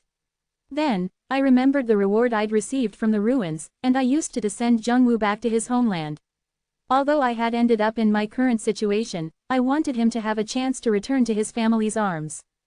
Valdebec had a ticket that allowed someone to travel to any dimension regardless of the time and location without any restrictions from the laws of nature. Valdebec had thought of using it to return to his species' home dimension after finishing the hidden quest, but instead, he opened the gate to Earth without any hesitation. I was foolish until the end. I only realized what I had after I lost it. Jungwoo was more like my brother than the ones in my memories and more special to me than my parents. Valdebec would never be able to return to his home dimension, but it didn't matter. He wanted Jungwoo, his friend and brother, to return to his peaceful home world. He remembered that when he'd first entered the tower a long time ago, everyone had thought about taking advantage of him except for Jungwoo. Jungwoo had simply held out his hand and said, "Do you wanna be friends?" Yianwu read the letter again and again before returning it to the envelope. Valdebec had searched for his family, only to lose both family and friends in the process. Yi and Wu could imagine Valdebeach's despondent face as he'd sent Jung-woo back to Earth before leaving Laputa with heavy footsteps, perhaps thinking of his memories. There was a small container next to the spot where the envelope had been. Yi and Wu opened it silently to find a blue glass bottle on a faded cushion. It was the elixir, the medicine his brother had tried so desperately to find but hadn't even been able to return with in the end. "Can I ask you something? Open corner bracket, what is it? What was the crawling chaos like?" While Yi and Wu had roamed the clan house following the traces of his brother, the rest of his friends sat on a bench in the yard. Adora looked at the main building with a worried face, and Galliard had gone somewhere, and so Brahm and Boo conversed with each other. They shared a deep friendship since one was an alchemist and the other a witch doctor with many common interests. They mostly spoke about their experiments, but recently, after Boo regained his memory and identity as Faust, their conversations grew deeper. They couldn't help being curious about each other. One had once been a god, and the other had tried to follow gods. Brahm was especially curious about the crawling chaos, with whom Faust had first-hand experience. "Those otherworld gods are all beings we don't know anything about. The gods and demons who had been trapped on the 98th floor for a long time were envious of the beings they called the outer gods and players referred to as the otherworld gods. In their eyes, these gods had complete freedom, but no one knew about their origins. The gods and demons had once traveled the vast universe and been worshipped by multiple dimensions and worlds. They were all-knowing and omniscient transcendence, which meant that they ignored locations that they didn't recognize. They thought useless and empty spaces were beneath them. However, after they were trapped in the tower and the otherworld gods appeared, they were shocked to see cosmic beings so great and expansive that they no longer had egos. These entities weren't newborn transcendents, either, since their legends were as profound as theirs. They were curious about their origins, how they arrived at the tower, and how they managed to avoid the curse of the tower. They believed that learning this would help them escape the prison of the 98th floor. However, because of their trapped situation, there were limits to what the gods and demons could do. The otherworld gods didn't acknowledge their authority and quickly lost interest in beings that seemed little more than caged cattle to them. This was why Brahm never had the chance to research the otherworld gods. In fact, from the beginning, it had been hard to communicate with these strange beings, and yet, the great mage Faust had managed to form a contract with the crawling chaos, one of the greater otherworld gods. Through this contact, he'd even gained enough knowledge to create the Emerald Tablet. Since this Faust was right in front of him, there was no doubt that Brahm would be interested. On top of that, while Yi and Wu had been busy with Kalitas, Faust had made contact with the crawling chaos. Brahm wanted to know his impressions. Open corner bracket, there was nothing. Nothing. What do you mean? Brahm cocked his head, not quite understanding. Open corner bracket, it was darkness. Brahm's forehead wrinkled. Open corner bracket, false darkness, trying to imitate the darkness, it was an empty void. Brahm's face stiffened. Darkness and void were familiar words. Open corner bracket, that's all I remember. If I want to remember more, I must regain my former life. The being was stopping Boo from remembering even though he was already an elder lich. Then if you regain your former life, the darkness. Brahm was about to ask something when someone hurtled towards them with the sound of cracking glass. Crunch, crash. Brahm barely managed to catch him. Pieces of broken armor showered on the floor. What happened? Hanryong, who had been sent to deal with the Elohim, was heavily injured. Was there even anyone in Elohim who could hurt Hanryong? With the Roman dictator and the heads of the Proteogenoi family dead, the Elohim was now defanged. Moreover, Hanryong's body was melting. Since he'd been born out of death and created from shadows, he could be injured, but he would never die. And yet, that was exactly what was happening to him. Brahm and Boo had never seen this strange phenomenon before. Open corner bracket, anti-venom has appeared at the Elohim. He was referring to anti-venom Balak. At those words, Hanryong's arm fell to the ground and scattered into particles. Whoosh. Oh dear, if I hadn't happened to be here, everything would have been a disaster. The elders all gritted their teeth as they watched the man walking down the destroyed elder assembly, which had once been the core of the Elohim. Their long, storied history and traditions had not only been mocked by riffraff, they were now counting on someone they considered a savage to help them. The attack of the Shadow Army and the undead that looked like the Saber God had been so sudden. The elders had been in an emergency situation because Magnus and the 7-member squad were trapped in the Dragon Labyrinth, and the sudden attack was so powerful that the elders didn't even have a chance to respond. Take care of all of them. If it looks dangerous, come back out. With all the heads of the Protogonoi tribe, the elite family of the Elohim, dead, it was no exaggeration to say the Elohim's forces had been halved. Of course, the Elohim had more forces since their history began with the birth of the tower. They had a tight group of skilled players that helped them rule as one of the most powerful clans for their entire history. Bloodland had collapsed like a sandcastle after their leaders were killed because their power was focused on their leader, but the Elohim distributed power evenly and had a republican system that placed importance on individual responsibility and honor. Thanks to their efforts to preserve their outstanding genes, each of their members were skilled. They had species that were half magical, descendants of fallen angels, and high elves. They even had ancient divine species like the Vanir. This meant that in the event of a new war, they wouldn't fall so easily, although they might not be able to achieve the glory of the past. However, this time was different. A portal had opened over their heads during the assembly, and the attacks began. The location of the outer space of the Elohim was a closely guarded secret, and the location of the Elder Assembly was even more confidential. Even elders didn't have the coordinates until they passed several layers of security checks, and one needed to have special authority to get through each stage. Unless the Roman dictator Magnus opened the door himself, it would have been impossible to reach them. The elders had placed too much faith on this security system that they weren't able to defend themselves. The soldiers outside attempted frantically to enter the building, but the shadow army blocked all the entrances so that they couldn't get in. In an instant, 40% of the elders were swept away. The surviving elders pulled themselves together and tried to counterattack, but their formation was weak, and they fell under the soldiers that continued to pour out. Hanryong's attacks at the head of the shoulders were particularly terrifying. The smarter elders quickly realized that he was the saber god of the Cheonwado as he moved his 9 swords. His sword dance was more vicious and intense than when he had been alive. At that moment, Balak appeared. The Elohim had invited the alchemist Balak to help them with their long-cherished goal to restore the ancient species. Balak happened to hear that there was a commotion in the assembly room and, with his firepower, he managed to clear the entrances and enter. The clash between the former enemy but current Arthea member, the Saber God, and the former Arthea member but current enemy, Balak, was fierce. The assembly room completely collapsed, and many elders who died from the sharp winds and poison. As if to show evidence of why he was called a cheat and a disaster by other players, Balak used an abundance of unknown poison. It was then that the seemingly invincible shadow army began to melt. Although they were spiritual beings that couldn't die, Balak's poison melted their bodies. When the assembly room slowly turned into Balak's territory, Hanryong retreated in defeat. The remaining members of the Elder Assembly managed to survive, but the ones who had died had all been successors or leaders of important families among the Elohim. When the news of what had happened to the Elder Assembly spread among the members of the Elohim, the public outcry was loud. There was a protest outside the new temporary assembly room, with signs that said, "Declare war," and, "Death to Arthea." They chanted, "Hand the leadership to our savior, Balak." Most of them wanted the Elder Assembly, which had dishonored the Elohim, to step back, and let Balak take the reins to prepare for the upcoming attack. The elders were shaken at this potential loss of authority. Although they'd been saved by Balak, it seemed like the control of the Elohim would be given over to him. The irony was that Balak, who had once been part of Arthea, was responsible for this mess. However, the people were turning their backs on the Elder Assembly, and the elders didn't know how to regain their trust. What was more, Balak had the ability to manipulate public opinion.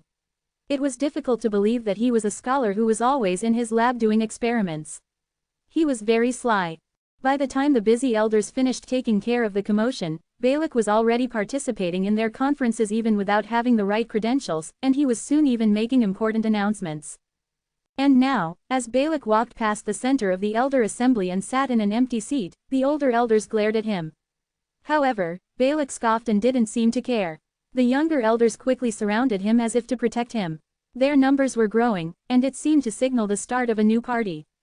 A storm that could swallow up the entire Elder Assembly was brewing. "What are you doing? Let's begin the conference. We're short on time already." The elders narrowed their eyes at his tone, but the emergency situation was more important. They had no other option but to tolerate it. The topic we'll discuss today is, an elder read the atmosphere in the room and stepped up to the podium to introduce the topic for discussion. The declaration of war against Arthea and the Devil Army's proposal of an alliance. Open corner bracket. I apologize, Master. Yin Wu's eyes flashed as he watched Hanryong try to stand tall even with his serious injuries. His draconic divine eyes told him the poison was melting away Hanryong's body, and he was in serious danger. It was another death for someone who had already died. What kind of irony was that?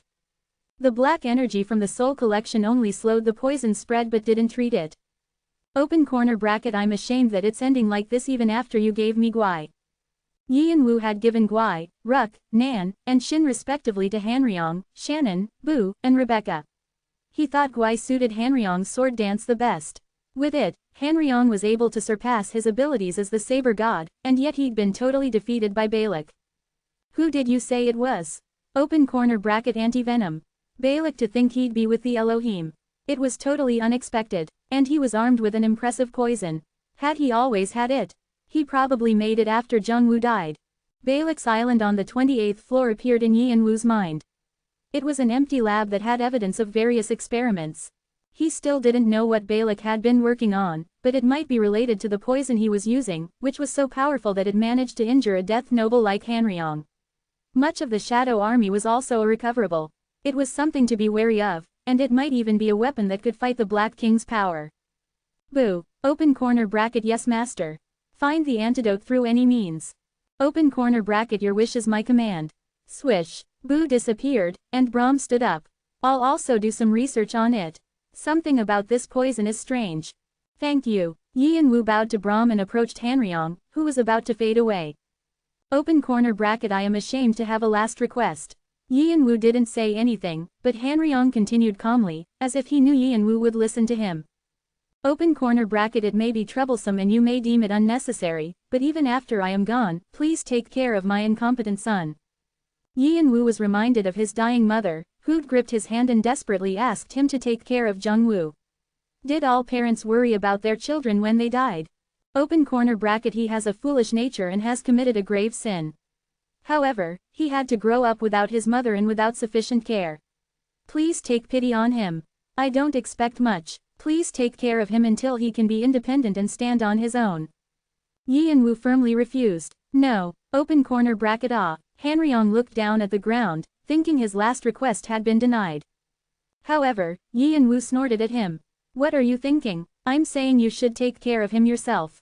Open corner bracket. What? Drink this. Yi and Wu tossed a bottle to Hanryong when he lifted his head again. Open corner bracket. What is this?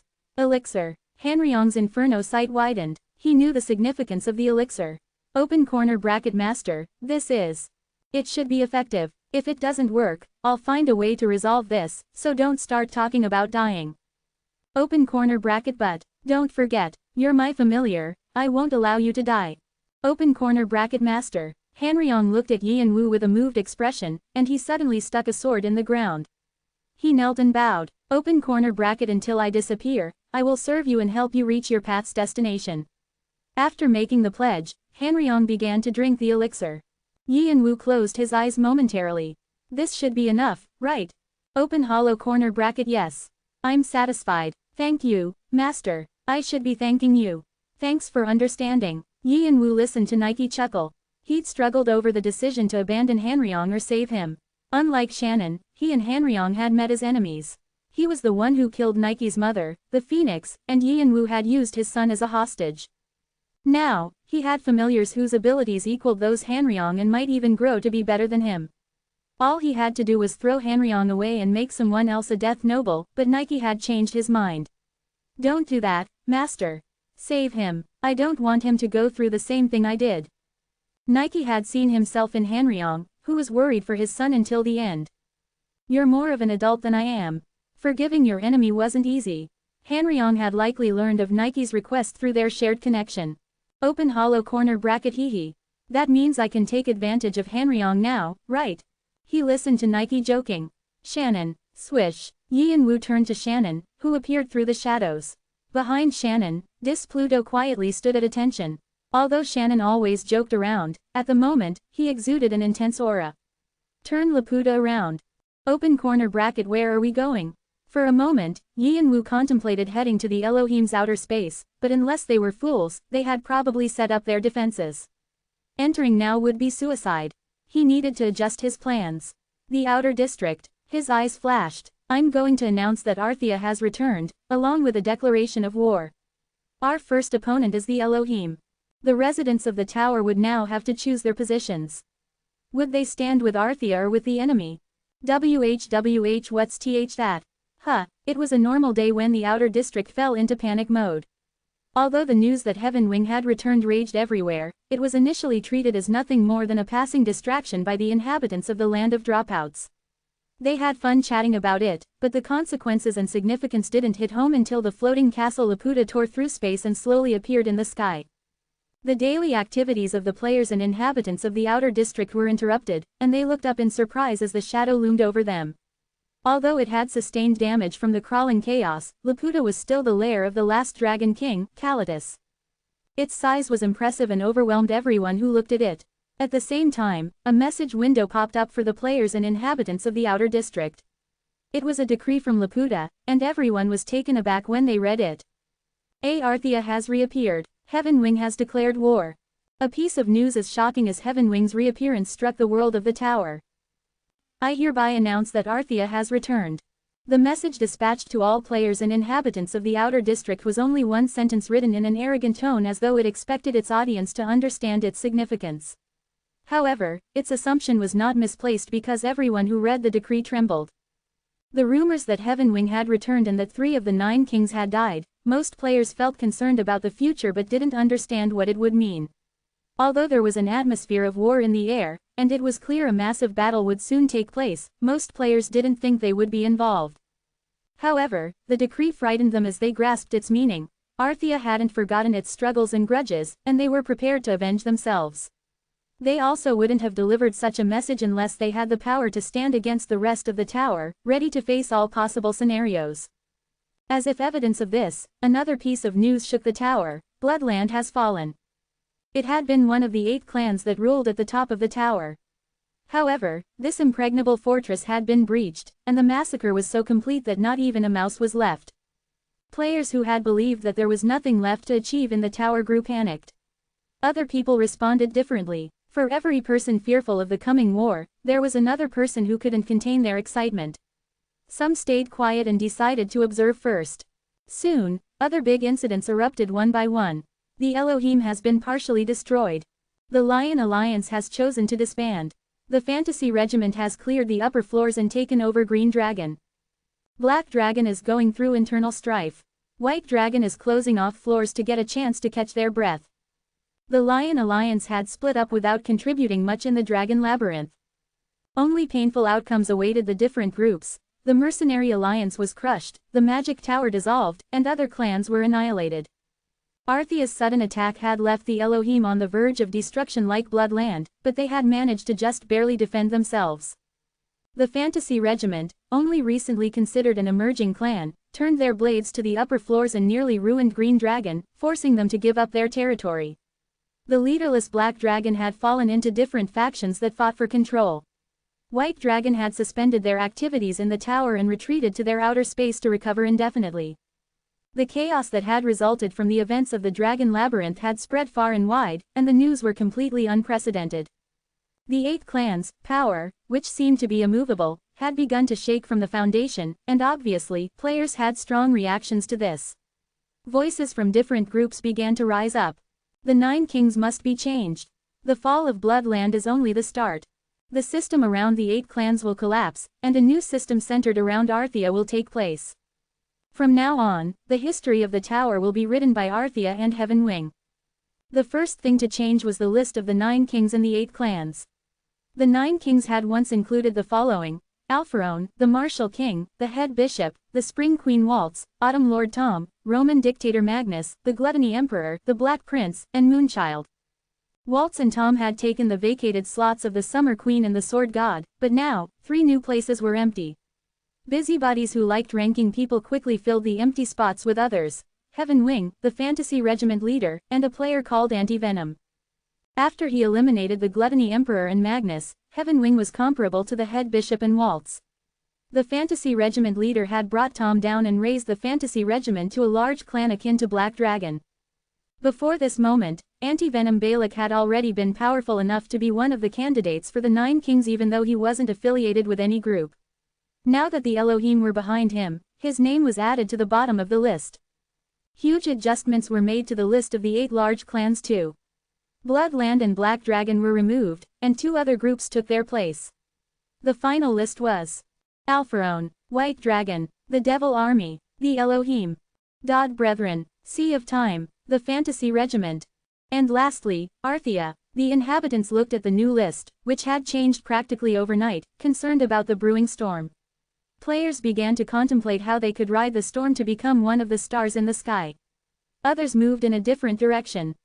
He's finally begun. Heidi suspended climbing the floors with her subordinates after receiving news about Arthea. She clenched her fists with resolve. Because of her divine blood, she had a bit of power to see the future. After she'd split up with the hoarder on the 29th floor, Heidi had predicted that he would rise higher than anyone expected. His potential was too immense. It was only that others couldn't see this because he was like the moon, something that was often obscured by darkness, but the closer they grew to being full, the more brightly they lit up the night sky. Back then, the hoarder had been a half moon, and once he grew into a full moon, he would practically burn up the night with his splendor. However, the night sky also needed stars to accompany the moon, and Heidi wanted to be one of them. It was why she, Dylan, and Jun had struggled to expand their forces, and they could now reap a bit of what they'd sowed.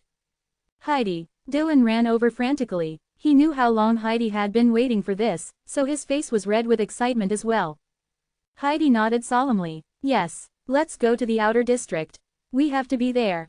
Her eyes darkened. Gather the rest of the clan.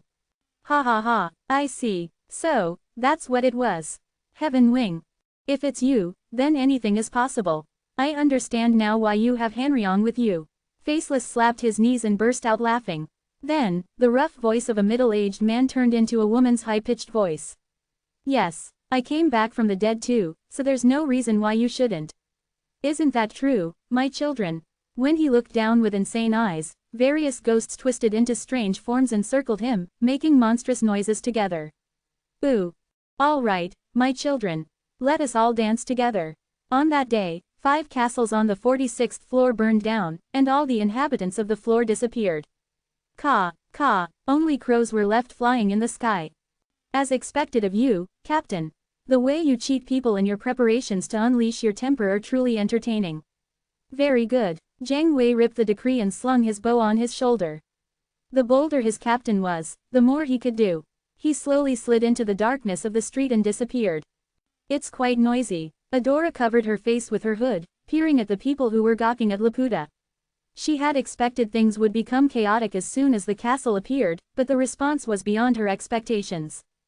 The outer district had lost its purpose, its inhabitants moved far from the dangers of the upcoming war, and the players were also moving elsewhere. It had likely spread through the tower that Laputa was Arthea's clan house. It would be a huge headache for many clans since they usually placed clan houses inside outer spaces to protect them from their enemies. However, with Laputa in the sky over the outer district right in front of everyone, the large clans hostile to Arthea had a dilemma. They couldn't attack Laputa easily, but they couldn't leave it alone, either. They were probably racking their brains to calculate what kinds of traps had been set up in Laputa, just like the Dragon Labyrinth. This made the outer district especially noisy, and there were likely more than a few people who were talking about how they could attack Laputa. However, Adora knew that Yianwu would probably just leave Laputa alone even with all the dangers coming in its way. It was already so high that it was hard to approach, and unless one of the 9 kings stepped up, any attacks would be little more than just attempts. I never thought the Summer Queen herself would step up to help. She narrowed her eyes as she thought of the Summer Queen, who was probably sitting in Laputa's control room at the moment. The last residence of the Dragon King. All right. Fine. A place like this will have hidden magic and useful equipment somewhere. It was incredible that the Summer Queen still existed, but it was even more incredible how easily she had agreed to Yianwu's request to protect the castle. The Summer Queen said it was because Laputa was Kalidas' lair, and she'd have much to learn, but Adora's insight told her that wasn't the true reason. It's because of her longing for Oroboni's brother, for sure. Anyway, with the Summer Queen looking over Laputa, there was no need to worry about attacks. Also, staying in the outer district had some benefits. They were finally showing confidence that they could stand against any enemy. Second, it's a signpost for any forces who want to work with or under Arthea. Heaven Wing had been destroyed in the past, but his influence in the tower wasn't small at all. Although they kept quiet, many supporters still missed him, and just as many had enjoyed a good relationship with Arthea. Not all of them would return, But even if a few came, they would be a great addition. There were also groups who wanted to forge new relationships with Arthea. Oriboni definitely won't create Arthea as a mere clan like his brother. He's going to make something big, maybe even an empire. Its influence would take over the tower, and in the end, he'd probably crush the tower with his own hands. From what Adora knew, Yi and Wu's mission was to break the tower, not play political games. He was someone who would use his brother's legacy as a tool to reach his goal. Organizing her thoughts, Adora quickly followed Yi and Wu, who hid his identity as they walked through the crowd. Their destination was the village of the One-Horned tribe. I wonder how he's been doing. It was to pick up her foolish brother, Fant,